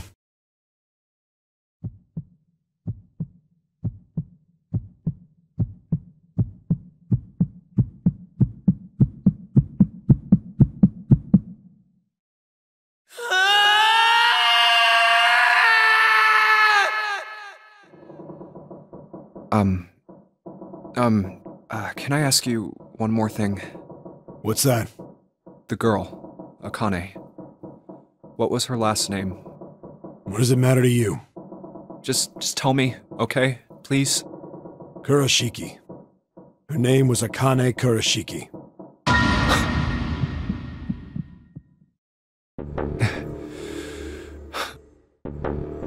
You were there that day, weren't you? The tall kid in the jacket. That was you, wasn't it? Yes, it was. You are correct, Detective. Don't misunderstand me. I told you before how Zero threatened me. There was nothing I could do. I couldn't say anything about what happened 9 years ago. So you're saying you're not working for Zero, right? Of course not. Clover, what about you? Hey, come on! You really think I'm working with Zero? I told you before, you idiot! I was in Nevada, in Building Q. I did hear that a detective rescued the kids on the boat, but I didn't know it was you. Well, I guess I believe you. Alright, let me ask you another question. Santa's real name is Aoi Kurashiki. He's Akane's brother. You know that? No, I didn't. Did you? Well, yes. I know Aoi Kurashiki was her brother. But I didn't know he was Santa. At least not from the beginning. 9 years ago, he was in the middle of puberty. His voice is entirely different now. I'm ashamed to say that even my exceptional hearing wasn't able to make that connection. As such, I had no reason to think Santa was Aoi. When did you figure it out? Clover told me that Santa might have been one of the subjects of the initial experiment. It was only a short while ago, while we were leaving the library. When she told me that, I had a feeling. Santa is Aoi? Akane Kurashiki, June's brother? There's still a lot we don't know. I mean, like a lot. But there is one thing I think we can say we know. What's that? The body we found in the shower room. It had to be Nijisaki, dressed up to look like Snake. What? Come on, man, what kind of detective are you? You didn't figure that out already? Hey, go easy on me, man. I just got my memory back, alright? Cut me some slack. Well, if he is, the 3 murders make sense then, don't they? Yeah, that's right. Murder. Kubota blew himself up, but that was murder too. So why did these murders take place? If Junpei is correct, and the body in the shower room was Nijisaki's, that means all of the people who were murdered were involved with the creation of the Nonary project. Kubota, the person who conducted the actual experiments. Nijisaki, Hongo's assistant. Musashido, the man who financed the project. You mean this was all just revenge? Santa is Zero. He's getting revenge for the death of his sister. That's why he killed them. No, I don't think Santa actually murdered anyone. If I'm right, then it's not hard to figure out who the next victim's gonna be, is it? I'm pretty sure I don't have to tell you. Yes. Yep. Right. The next target will be Gentaro Hongo. The person who planned the Nonary project. In other words, Ace.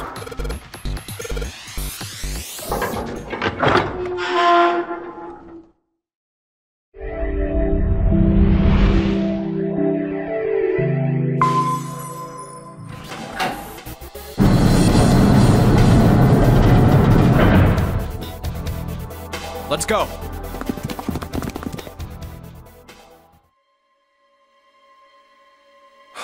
What the hell is going on? What's wrong? Are you okay? Jumpy, you came to get me. Of course I did. I made a promise. I'm so glad you're here. So glad. Hey, what happened to you? I'm fine. I just fainted. I wasn't feeling very good. I'm feeling a lot better now, though. Are you sure? Yes. I just need to rest a little longer. I'm sure I'll be fine. You shouldn't worry about me. Santa. Hey! Where is it? Where's the gun? You hide it somewhere? I don't have it. I got sucker punched and they took the gun. What? Who took it? What? Isn't that obvious? I took the gun. Ace. Just what the hell do you think you're doing, Ace? Or maybe I ought to say Gentaro Hongo, CEO of Cradle Pharmaceuticals? You have me at a disadvantage, and I don't like that. You know me, but I don't know you. Do you have any idea how much I've suffered? Can you even begin to understand my pain?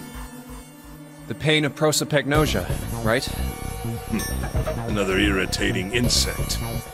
And how do you know that, Good question. No matter. If you don't want to answer, it makes no difference to me.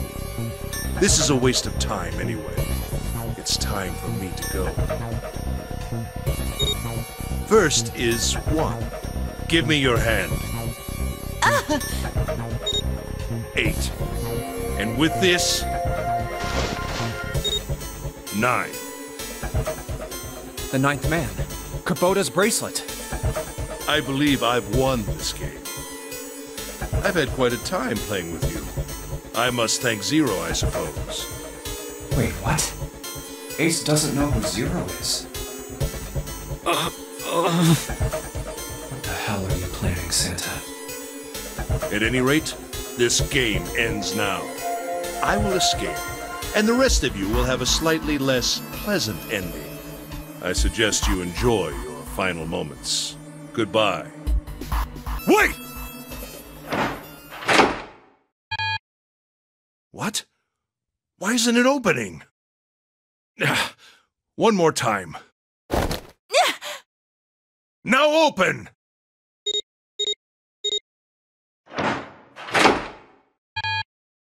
No!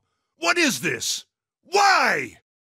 That digital route should be 9! It has to be 9!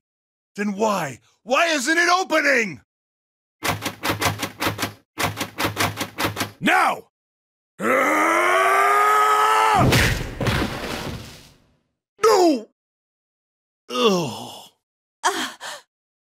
Oh, that was close.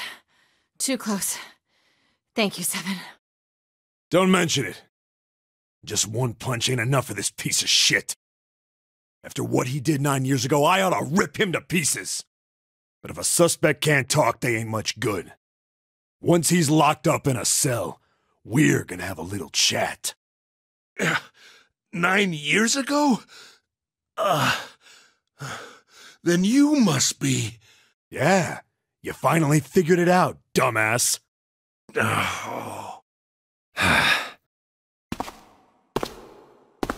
Ace, you killed Kubota, Nijisaki, and Musashido, didn't you?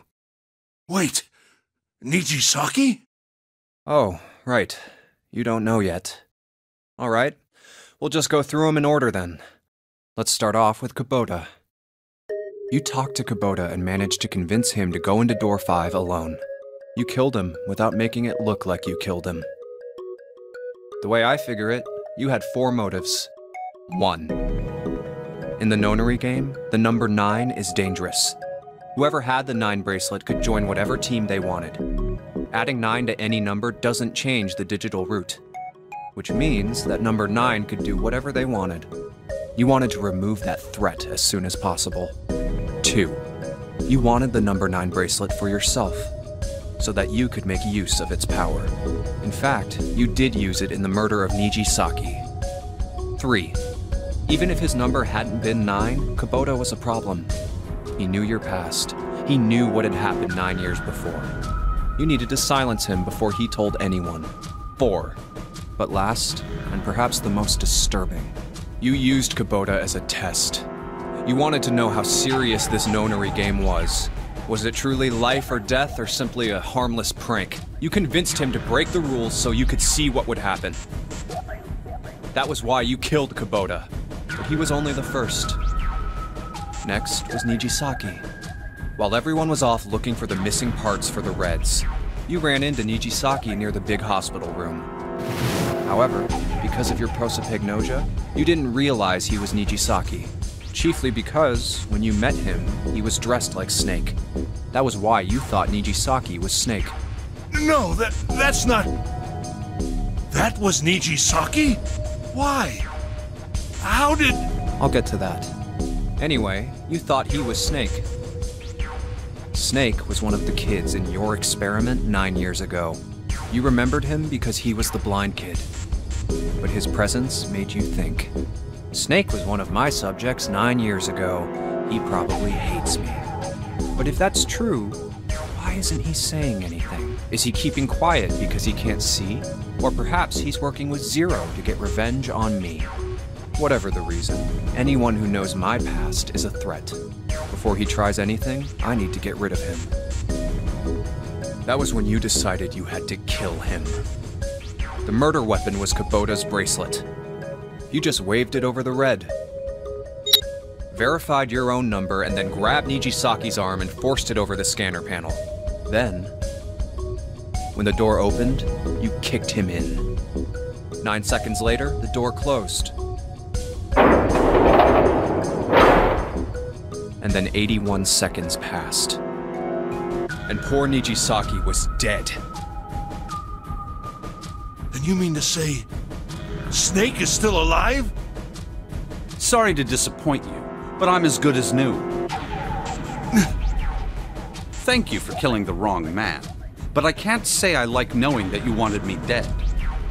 Although, to be honest, even if you hadn't tried to kill me, I would still hate you very much.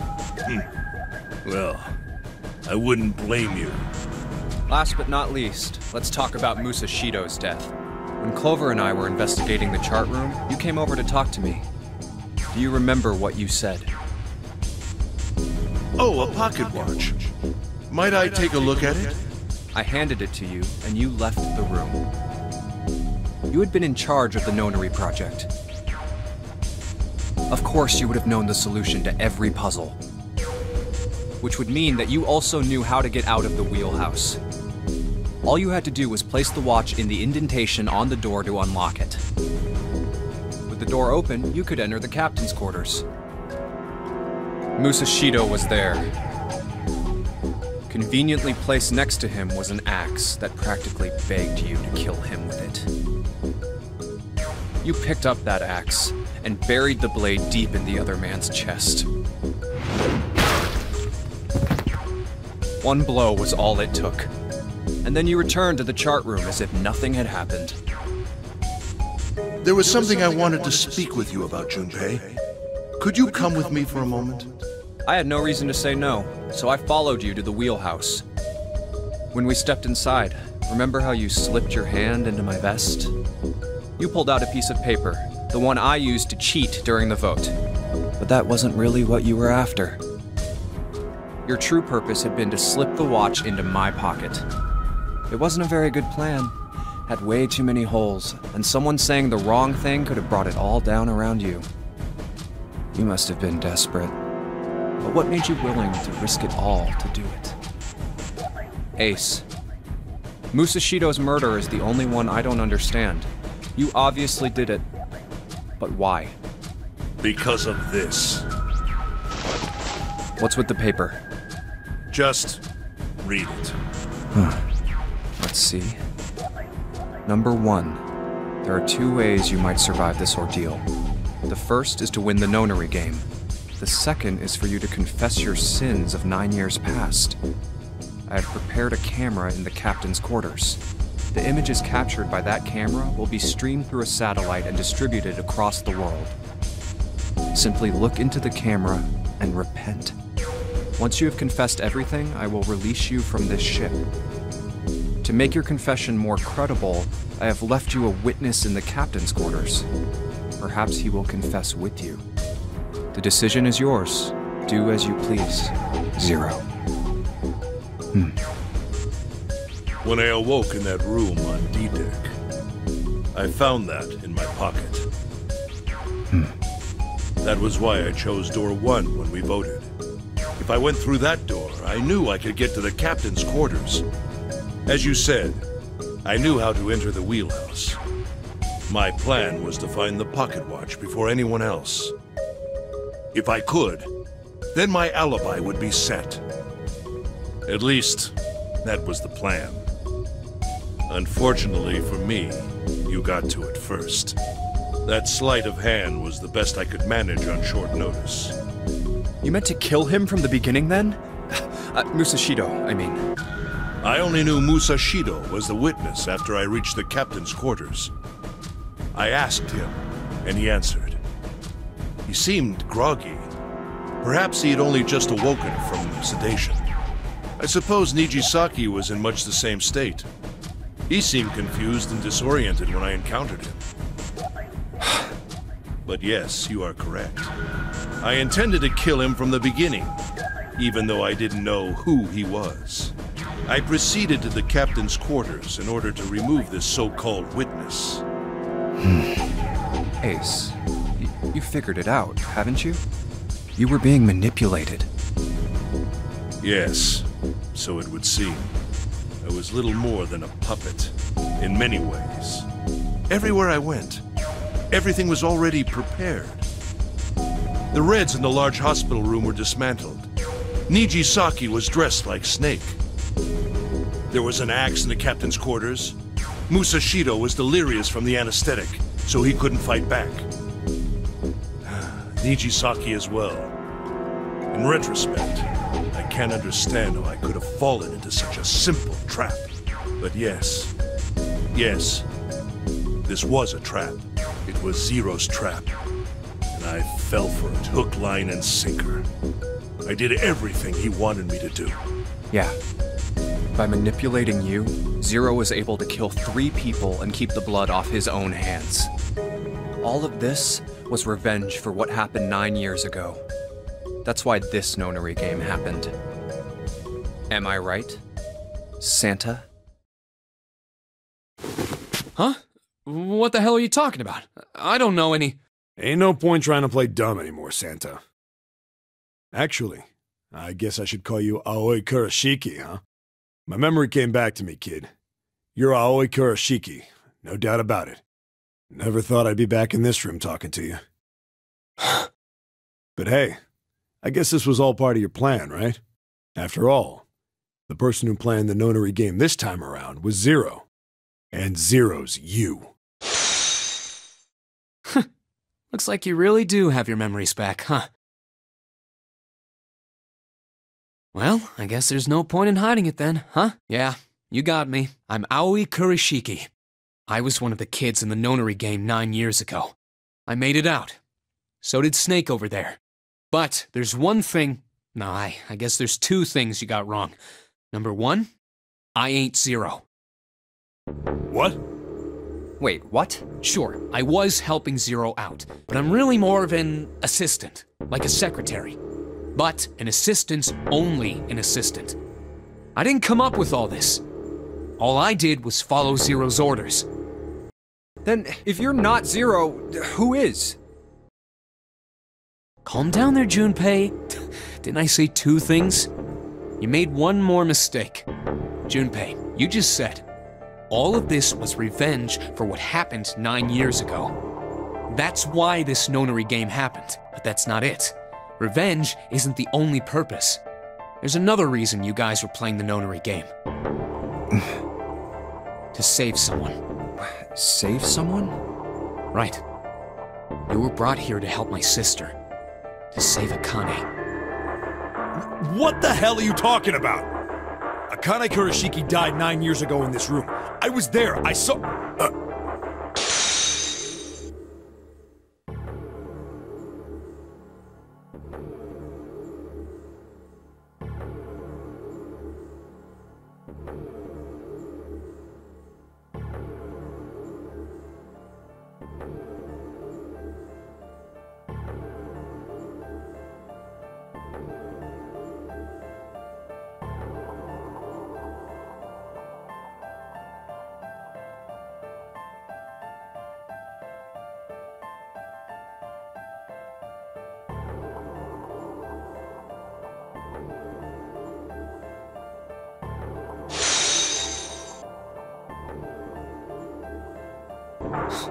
What was the Nonary Project? I'm sure you know already, but I'll tell you one more time.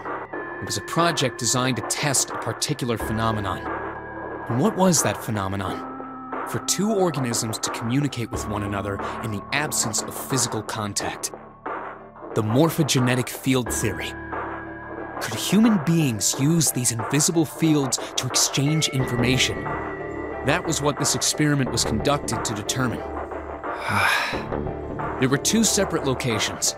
One was the Gigantic, and the other was a building in Nevada called Building Q. The 9 children trapped in Building Q were faced with numerous puzzles, copies of identical ones on the Gigantic. They were told to send their answers into the morphic field set and transmit them to their brothers and sisters on the Gigantic. The transmitters were put in Building Q, and the receivers were put on the Gigantic. Each sibling pair was supposed to be split up, but there was a mistake. Akane was a transmitter. She should have been in Building Q. However, for some reason, she was placed in the Gigantic with the receivers, like me. Perhaps she was mistaken for someone who was supposed to be in Group A. Whatever the case, Akane ended up on the Gigantic. I think I've told you enough. You get it, don't you? I'm pretty sure you know where this is going, Junpei. Where what is going? Don't play dumb. You know things you shouldn't. Things you couldn't. How did you know Ace had prosopagnosia? How did you know why Ace wanted to kill Kubota and how Nijisaki was killed? Were you surprised when you found out Ace was Hongo? And what about the coffin Snake was trapped in? How the hell did you open it? Well, that's...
Freeze.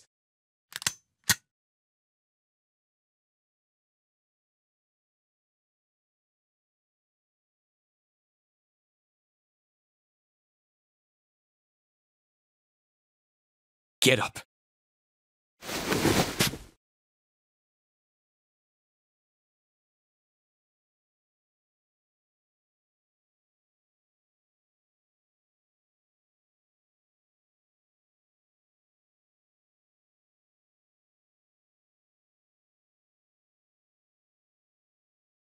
Hey, what's your plan, Santa? What are you doing?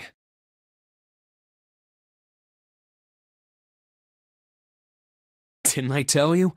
I'm Santa Claus. It's time for me to go make a wish come true.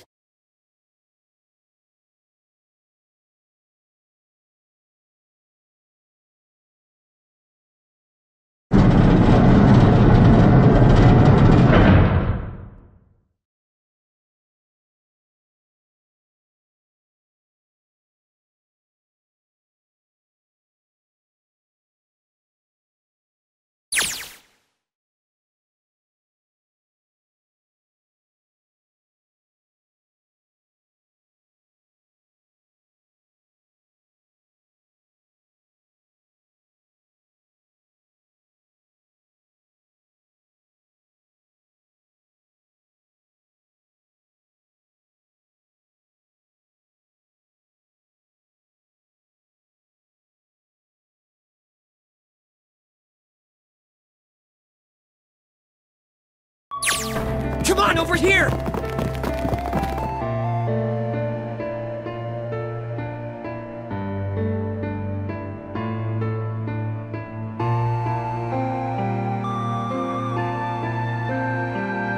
Come on, hurry up!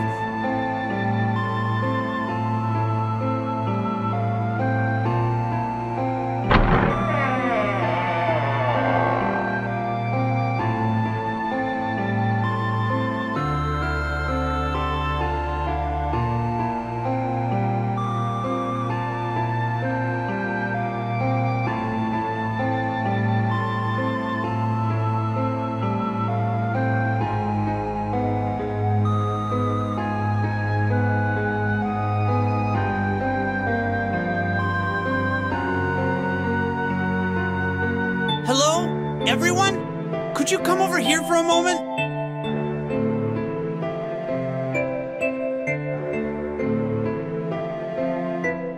I have a little sister. She is very important to me. Right now, she is over in Building Q and is desperately trying to send information over to me. Her name is Clover, and today is her 9th birthday.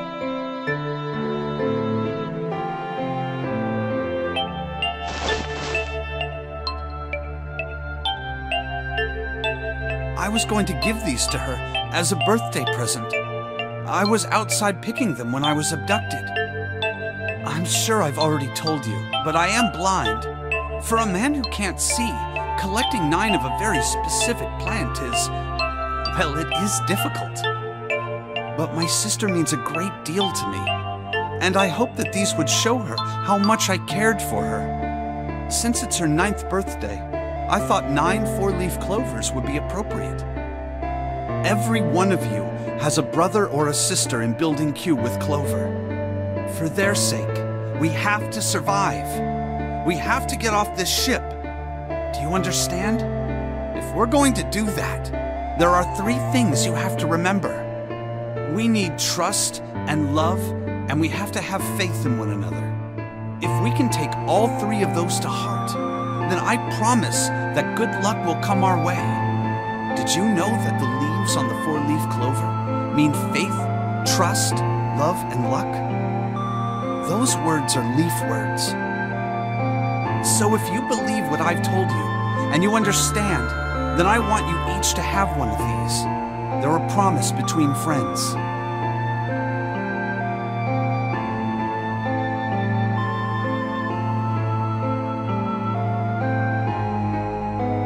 Don't ever forget, so long as you have that, we will always be connected. Do you understand?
Evacuate the incinerator immediately.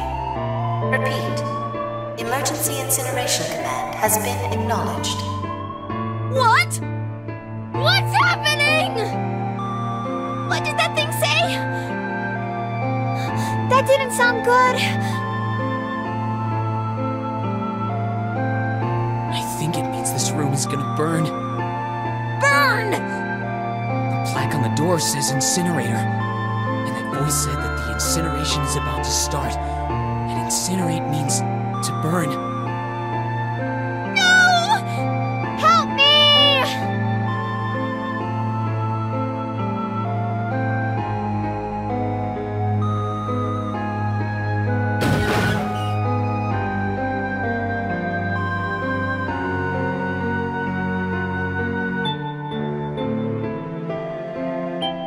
Don't worry, kids, I'm not your enemy. I'm one of the good guys. I'm a detective. I'm here to rescue you.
Did I drop Jumpy's present?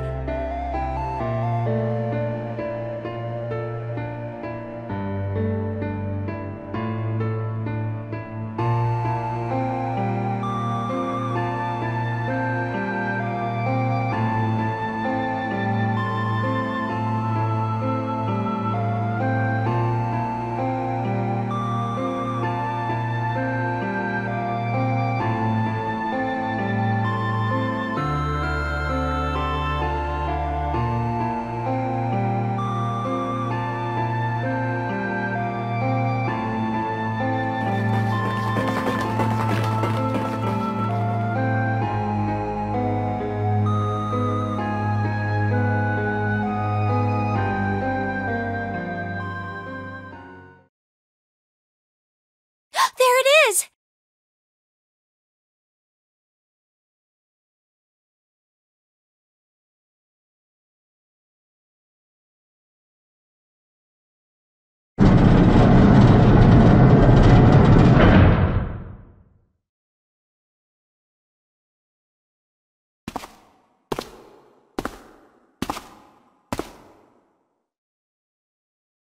Ah, how wonderful to see you decided to come back.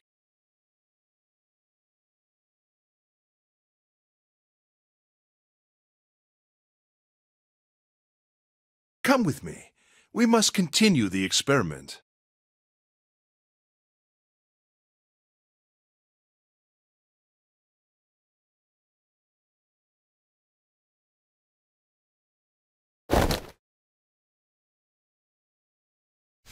I said, come with me.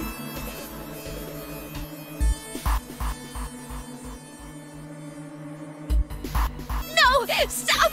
Let go of me! Let go!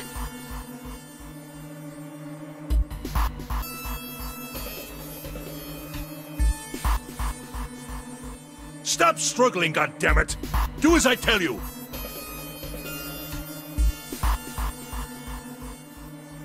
Help me! Somebody help me! Akane!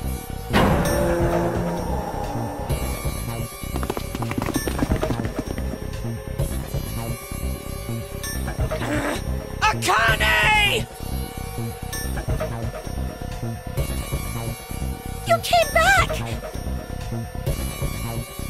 Ah! You're too late, idiot!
Akane! Akane! Are you okay?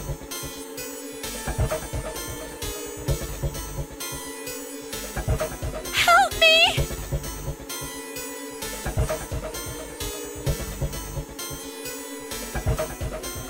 What should I do? I think I'm trapped in here! Where's Hongo? He went out the other door! What? Warning. Warning. Emergency incineration command has been acknowledged.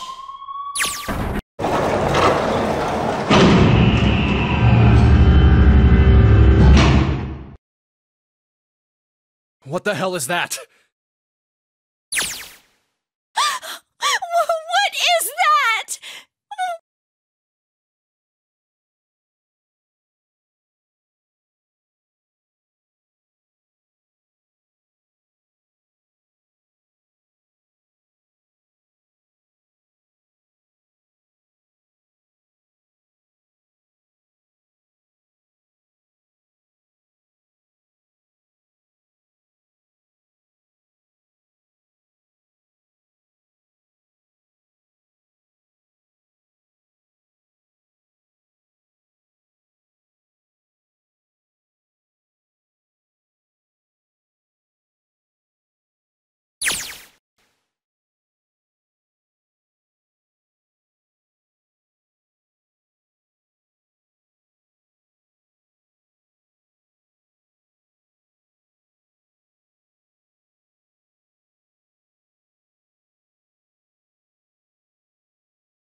Incineration will begin in 15 minutes.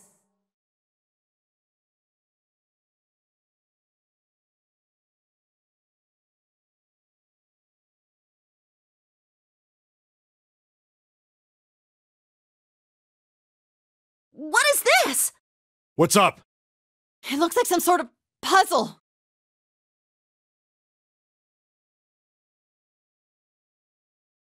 Do you think that if we solve this puzzle... the incinerator will stop? Yeah. Well, we can hope, right?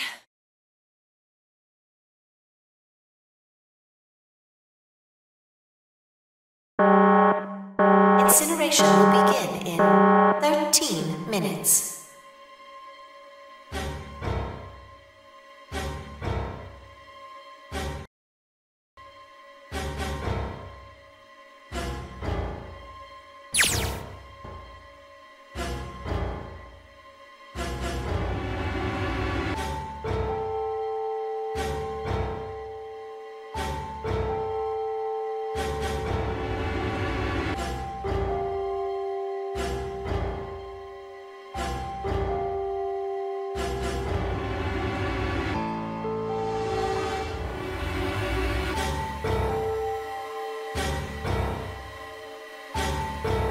Hey, what are you doing?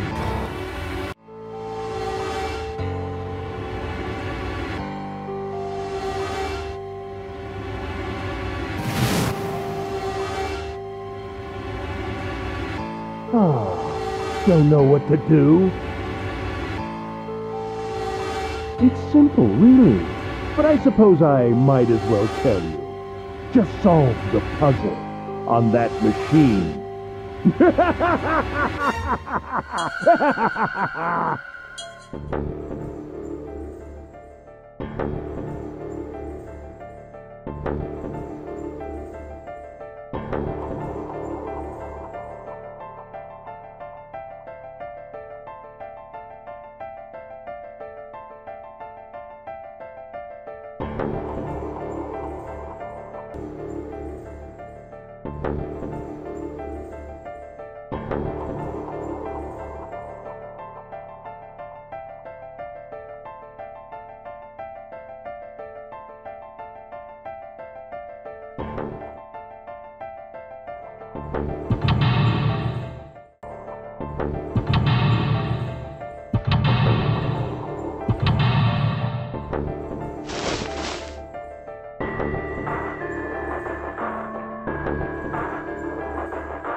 Help me!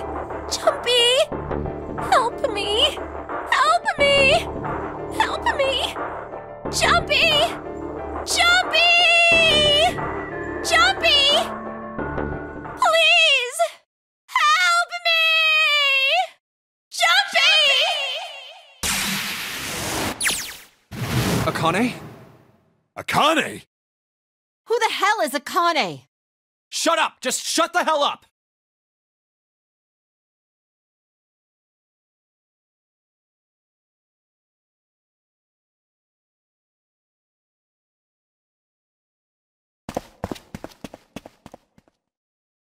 Akane!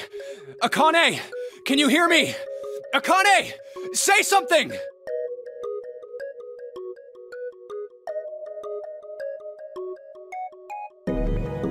Akane! Answer me! Akane! Jumpy?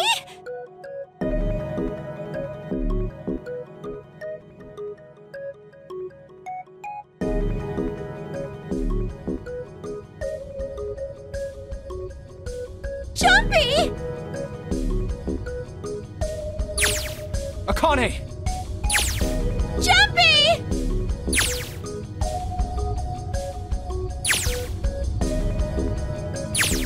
Akane! Akane! Yes, I am! How did you know?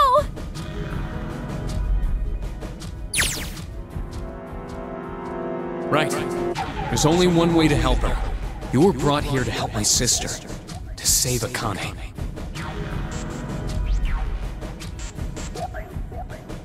Incineration will begin in 7 minutes. Jumpy, we don't have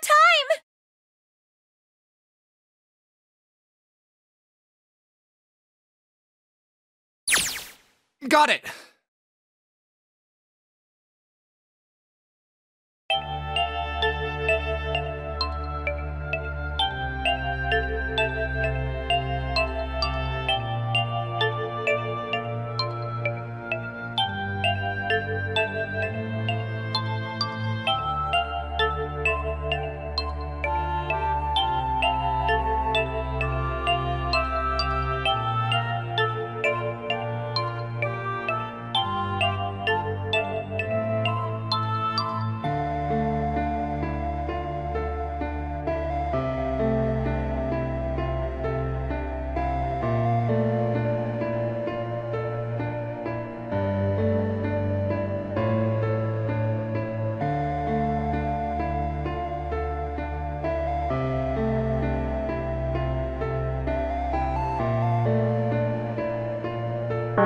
Incineration will begin in 6 minutes. Jumpy! Yeah, I know! Just hang on, alright? I promise I'll get you out of there. I'm not gonna let you die. I promise. So don't worry, alright? Just give me a few minutes, okay? Okay.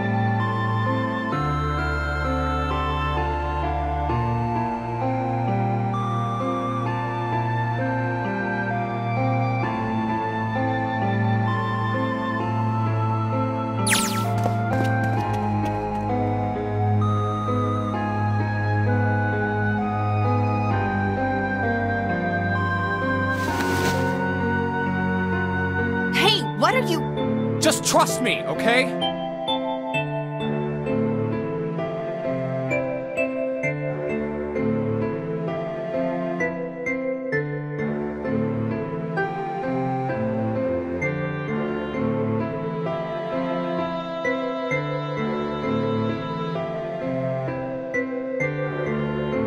Just think of what I did all those times before. I'm gonna do this on my own, with my own mind. I'm gonna solve this problem.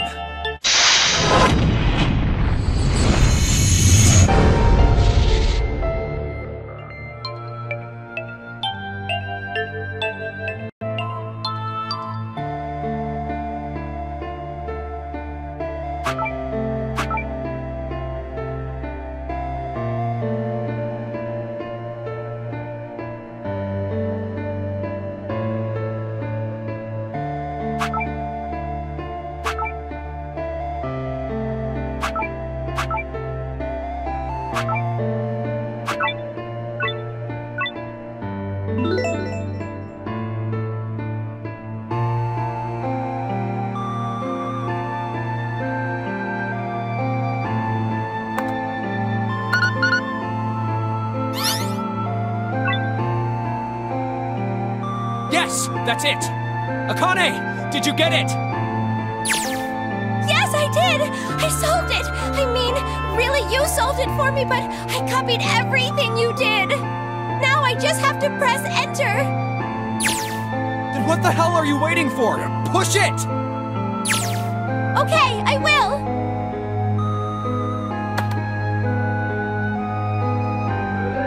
Emergency shutdown command has been confirmed. Incineration system has been disabled.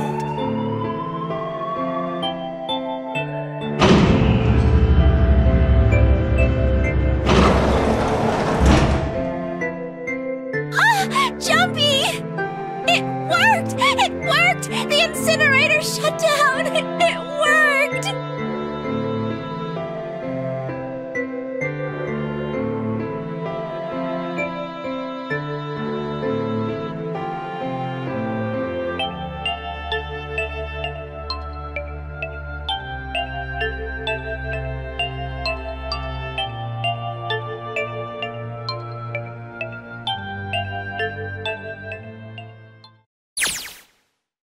Whew.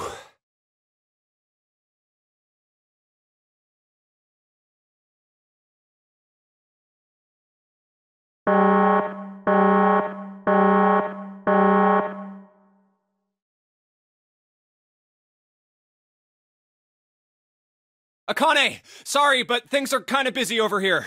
I'm gonna have to hang up now, okay? Oh, of course! That's fine!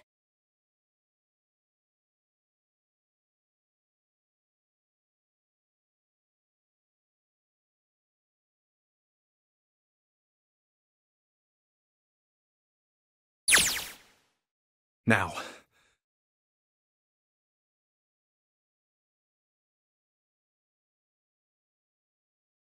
Junpei, are you... Okay? Ah, shut it!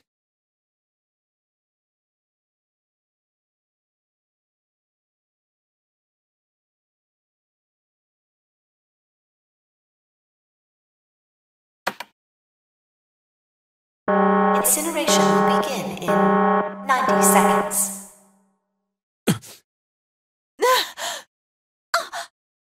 It doesn't sound like it's stopping. What the shit? Why isn't it stopping?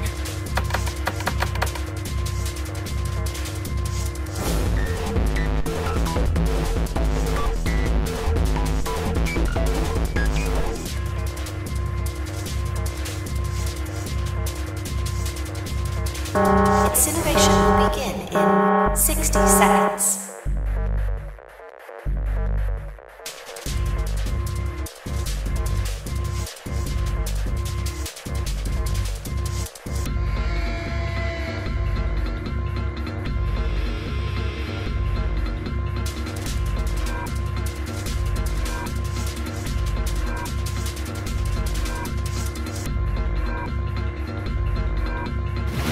It is hidden, but an exit can be found.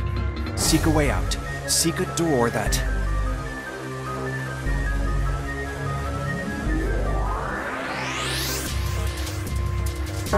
Incineration will begin in 30 seconds. Run, guys! Get to the door! Run!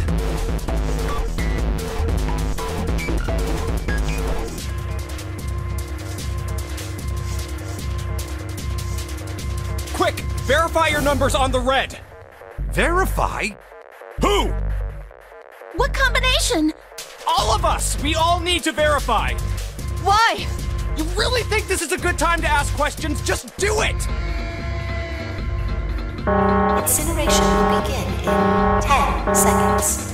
9, 8, 7, 6, 5, 4, 3, 2. Central gate has been opened. Incineration system has been disabled.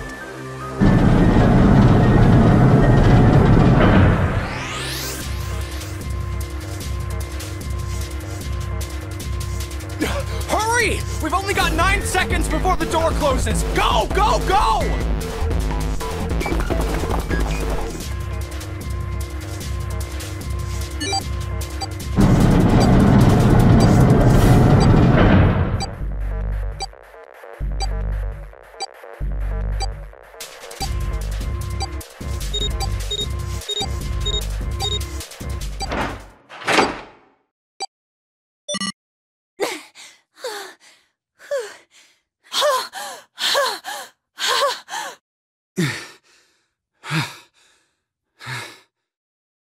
Shit. Looks like we made it, huh?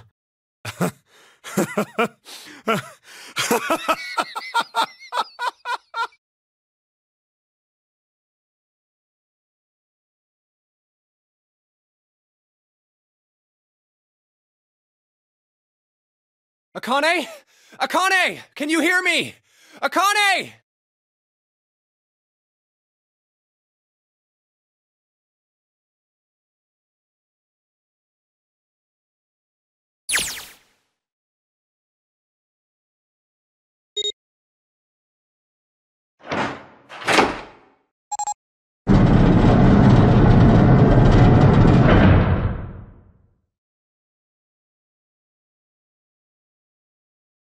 Akane! Oi!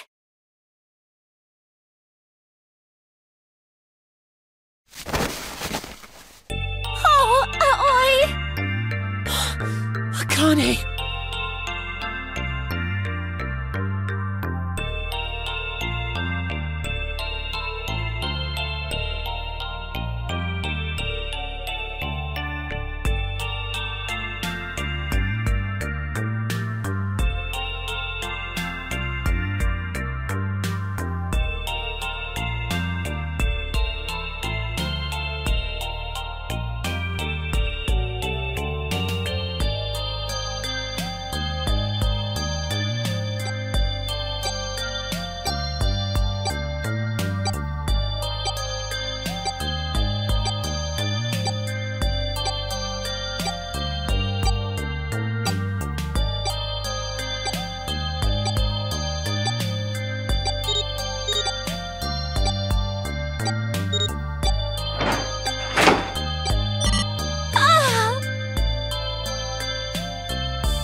Let's get out of here.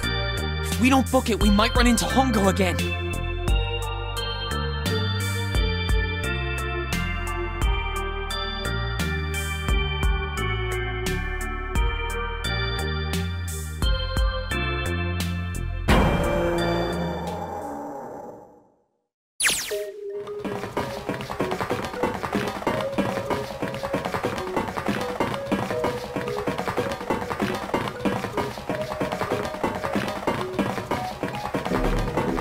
Junpei, can I ask you something?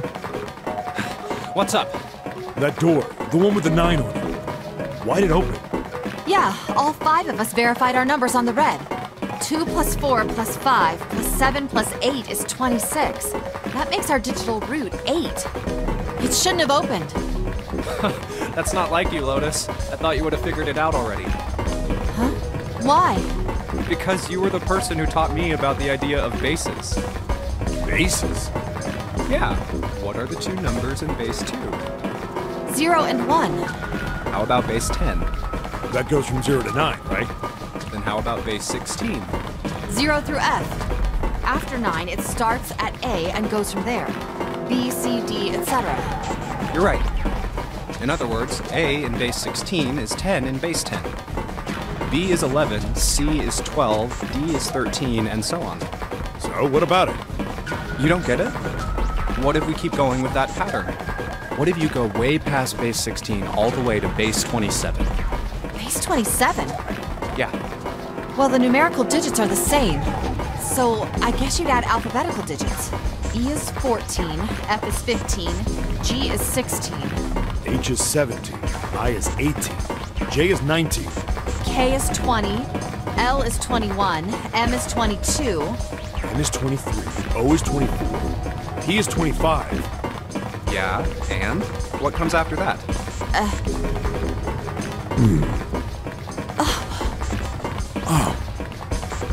Q. 26! And what does that mean? There wasn't a 9 on the door. It was a Q! A fucking lowercase q! Yep, that's pretty much it. I guess to put it another way, you could say that it was a 9 in base 10, but a Q in base 27.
Alright, I'm gonna open it. Yeah. Yes! We're finally here! Please do!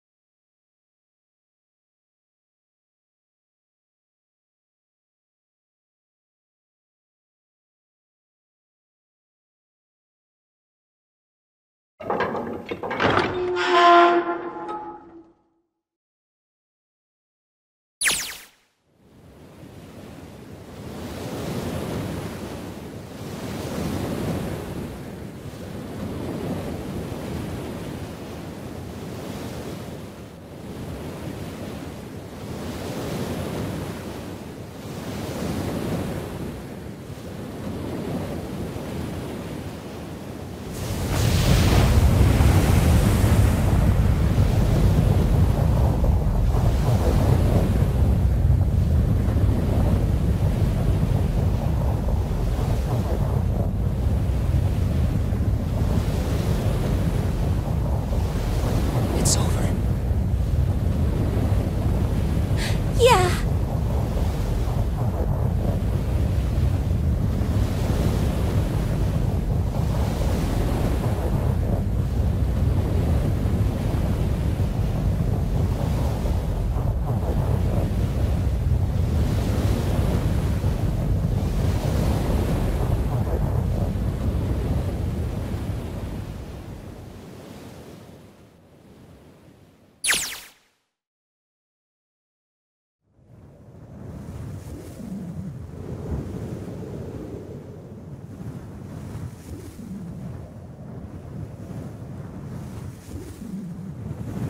No way. What? It can't be. This is...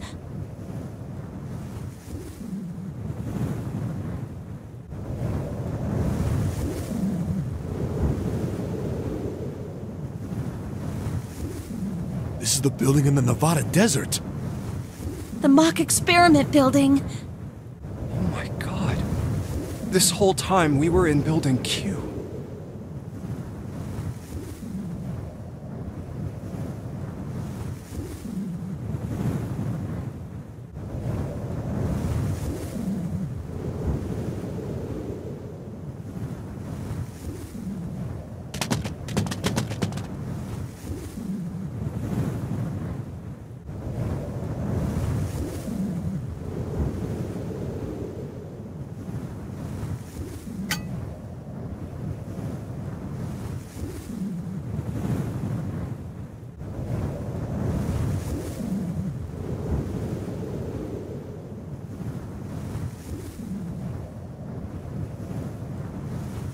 Akane.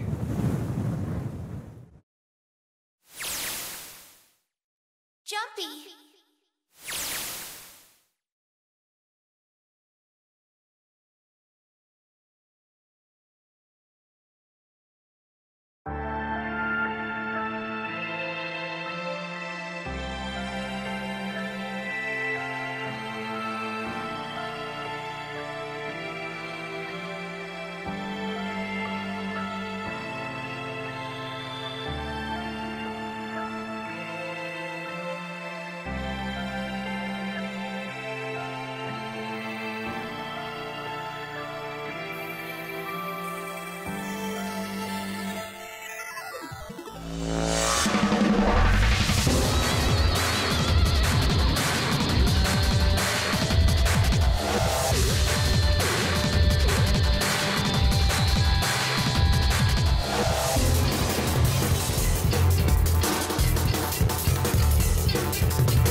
okay? Oh, come on. This is nothing. Really? Yeah. You don't look okay.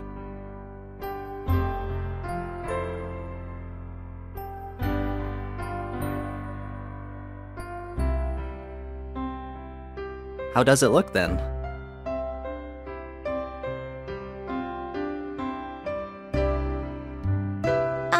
Well, let's see. It looks like you kissed a toad and got warts, but then they just kept growing and growing and growing. What does that even mean? Ow, ow, ow, ow. See? I told you you're not okay. You're too reckless. You can't beat 5 8th graders, Jumpy. That's crazy. Yeah, but I couldn't just stand there. I mean, don't you think so? I had to do something.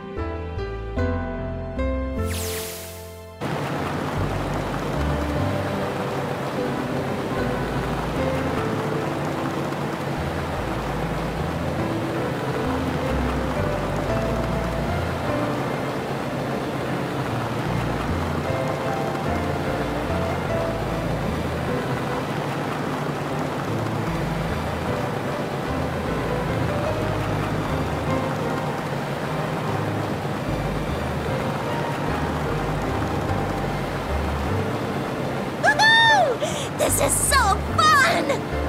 This is so awesome! Driving is so great when there's nothing around, and there's no speed limit. Hey, Clover, watch those bumps, all right? This car jumps even a little, and I think I'm gonna get crushed to death. Hey, shut it. I can't help if I'm big, all right? Suck it up. Why don't you drive, Seven? I'm a cop. I ain't gonna break the law. He doesn't have an international license. Yeah, but you could have sat in the passenger seat. Oh, hell no. There's no way I'm giving this seat up. And Clover, there's no need to slow down. The car Santa and June are in should be somewhere down this road ahead of us. Yeah, I saw some fresh tire tracks going out. There's no doubt about it. Then we've got to hurry if we want to catch them, don't we? Sure thing.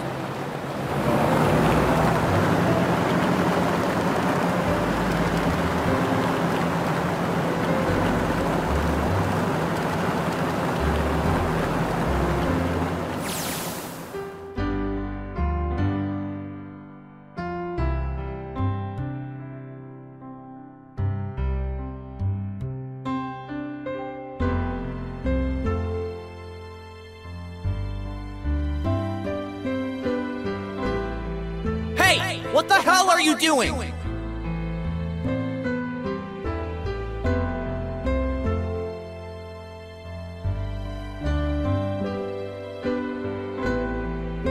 Help me! Officer, please! You have to come with me!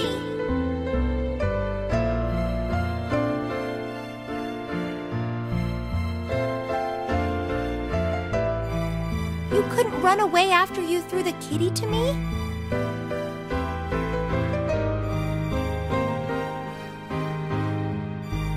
Yeah, I guess I could've. Then why didn't you? I didn't want to. I wanted to beat him up. Beat him up real good. Because of what they were doing to the kitty. Yeah, that too, but I think they were the ones behind those murders our first semester. Remember? Oh, you mean the bunnies. Yeah, the bunnies.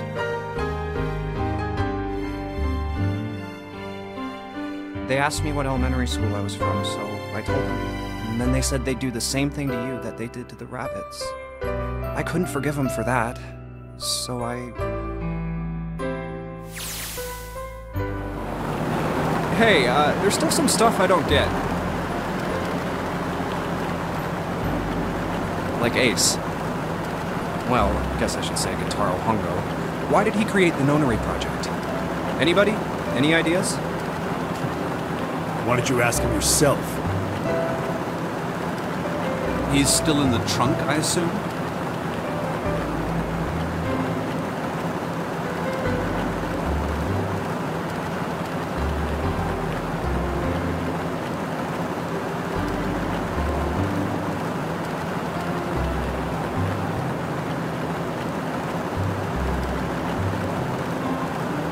Hey, were you listening to us?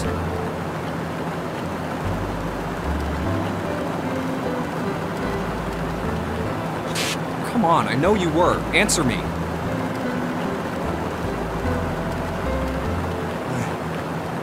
I only wanted to see the faces. Human faces. I thought if I could gain the ability to access the morphic field set, then perhaps I could see faces. By peering into people's minds, you could understand how they were processing the expressions of others. That's it?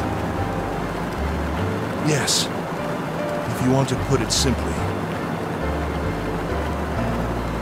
But if you are looking for a more philosophical answer, I can supply that as well. You see, the human collective consciousness...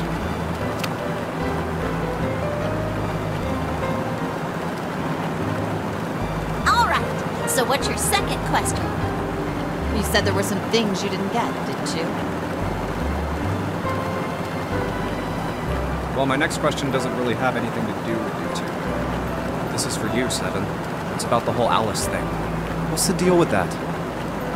Well, see, 9 years ago, after I escaped from the Gigantic, I kept going after Hongo on my own, hoping I'd catch him when I finally slipped up. And during the course of my investigations, I learned a lot more about the Gigantic. I also found out about Bourdain and Alice. You're not really answering my question. Was there actually a girl who wouldn't melt at room temperature?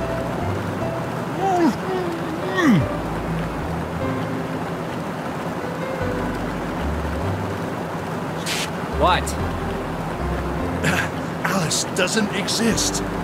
9 years ago, I found Alice's coffin behind the library on the bottom deck. There was nothing in it but the root of a peculiar plant. My research determined that it was a member of the genus Madrigora, of the family Solanaceae. I was able to extract a particular alkaloid from it.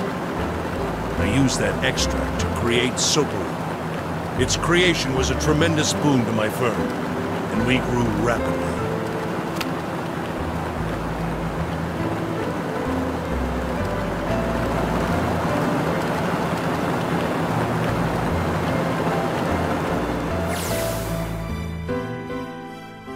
Here, this is for you. What's this? This is, for you, doll.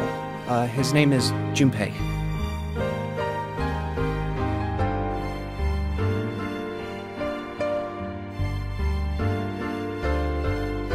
Jumpy, are you sure it's, for you, doll? Huh? Yeah, the lady at the shop said so that means it's for you, right? Are you sure it's not a voodoo doll? Wait, what? That's... Oh, man. Oh, man.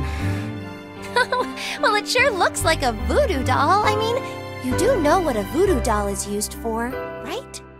Yeah, I guess calling it Junpei isn't a very good idea then. Why are you giving me this anyway? It just seems really sudden. Well, you know how after June, we aren't gonna get to see each other too much? I mean, we're gonna be in different schools, and I just thought I'd, you know, Oh, okay, well, how about we call it June, then? Okay. So, I wanted to give you this. You sound like some sort of tribal chief in a bad movie. Yes. I, head of tribe. This doll, traditional charm of tribe. So I give this. It me. So we always together. Oh, Jumpy. If something bad, then hold and pray. I go wherever you are. So here, take. Thank you. Thank you so much, Jumpy.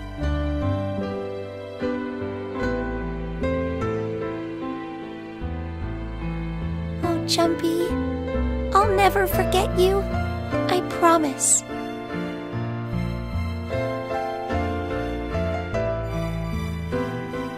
I'll never forget you either.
Over there! There's somebody next to the road! What?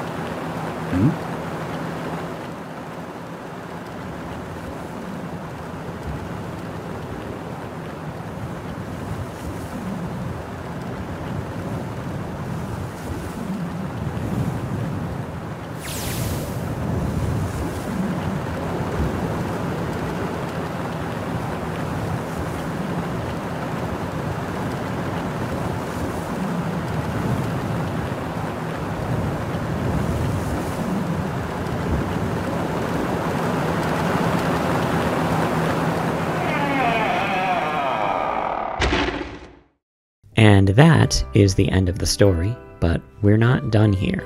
There's 2 more episodes left to make this series fit with the whole theme of 9, and I do have enough things to talk about, believe it or not, to fill that space. This is one of my favorite stories of all time, and I'm sure you have many questions. I did when I first finished this back in 2010. Next time, we're going to be talking about the Q&A the director Kotaro Uchikoshi has held on this game, talking about and divulging on as many spoiler questions as possible, and talking about all the cool foreshadowings this game has in store. And then for the final episode, I'm going to be preparing a full audiobook of 999 Alterna, the Japanese exclusive novelization of the original game's plot that has been fan-translated. There are a lot of cool things this novelization brings to the table, and I want this explained series of 999 to be as comprehensive as possible. But until then, thank you for watching, and I'd love to hear what you guys think of this story. If you have any questions about the plot, I'll try to add it into the next part. Check you guys next time.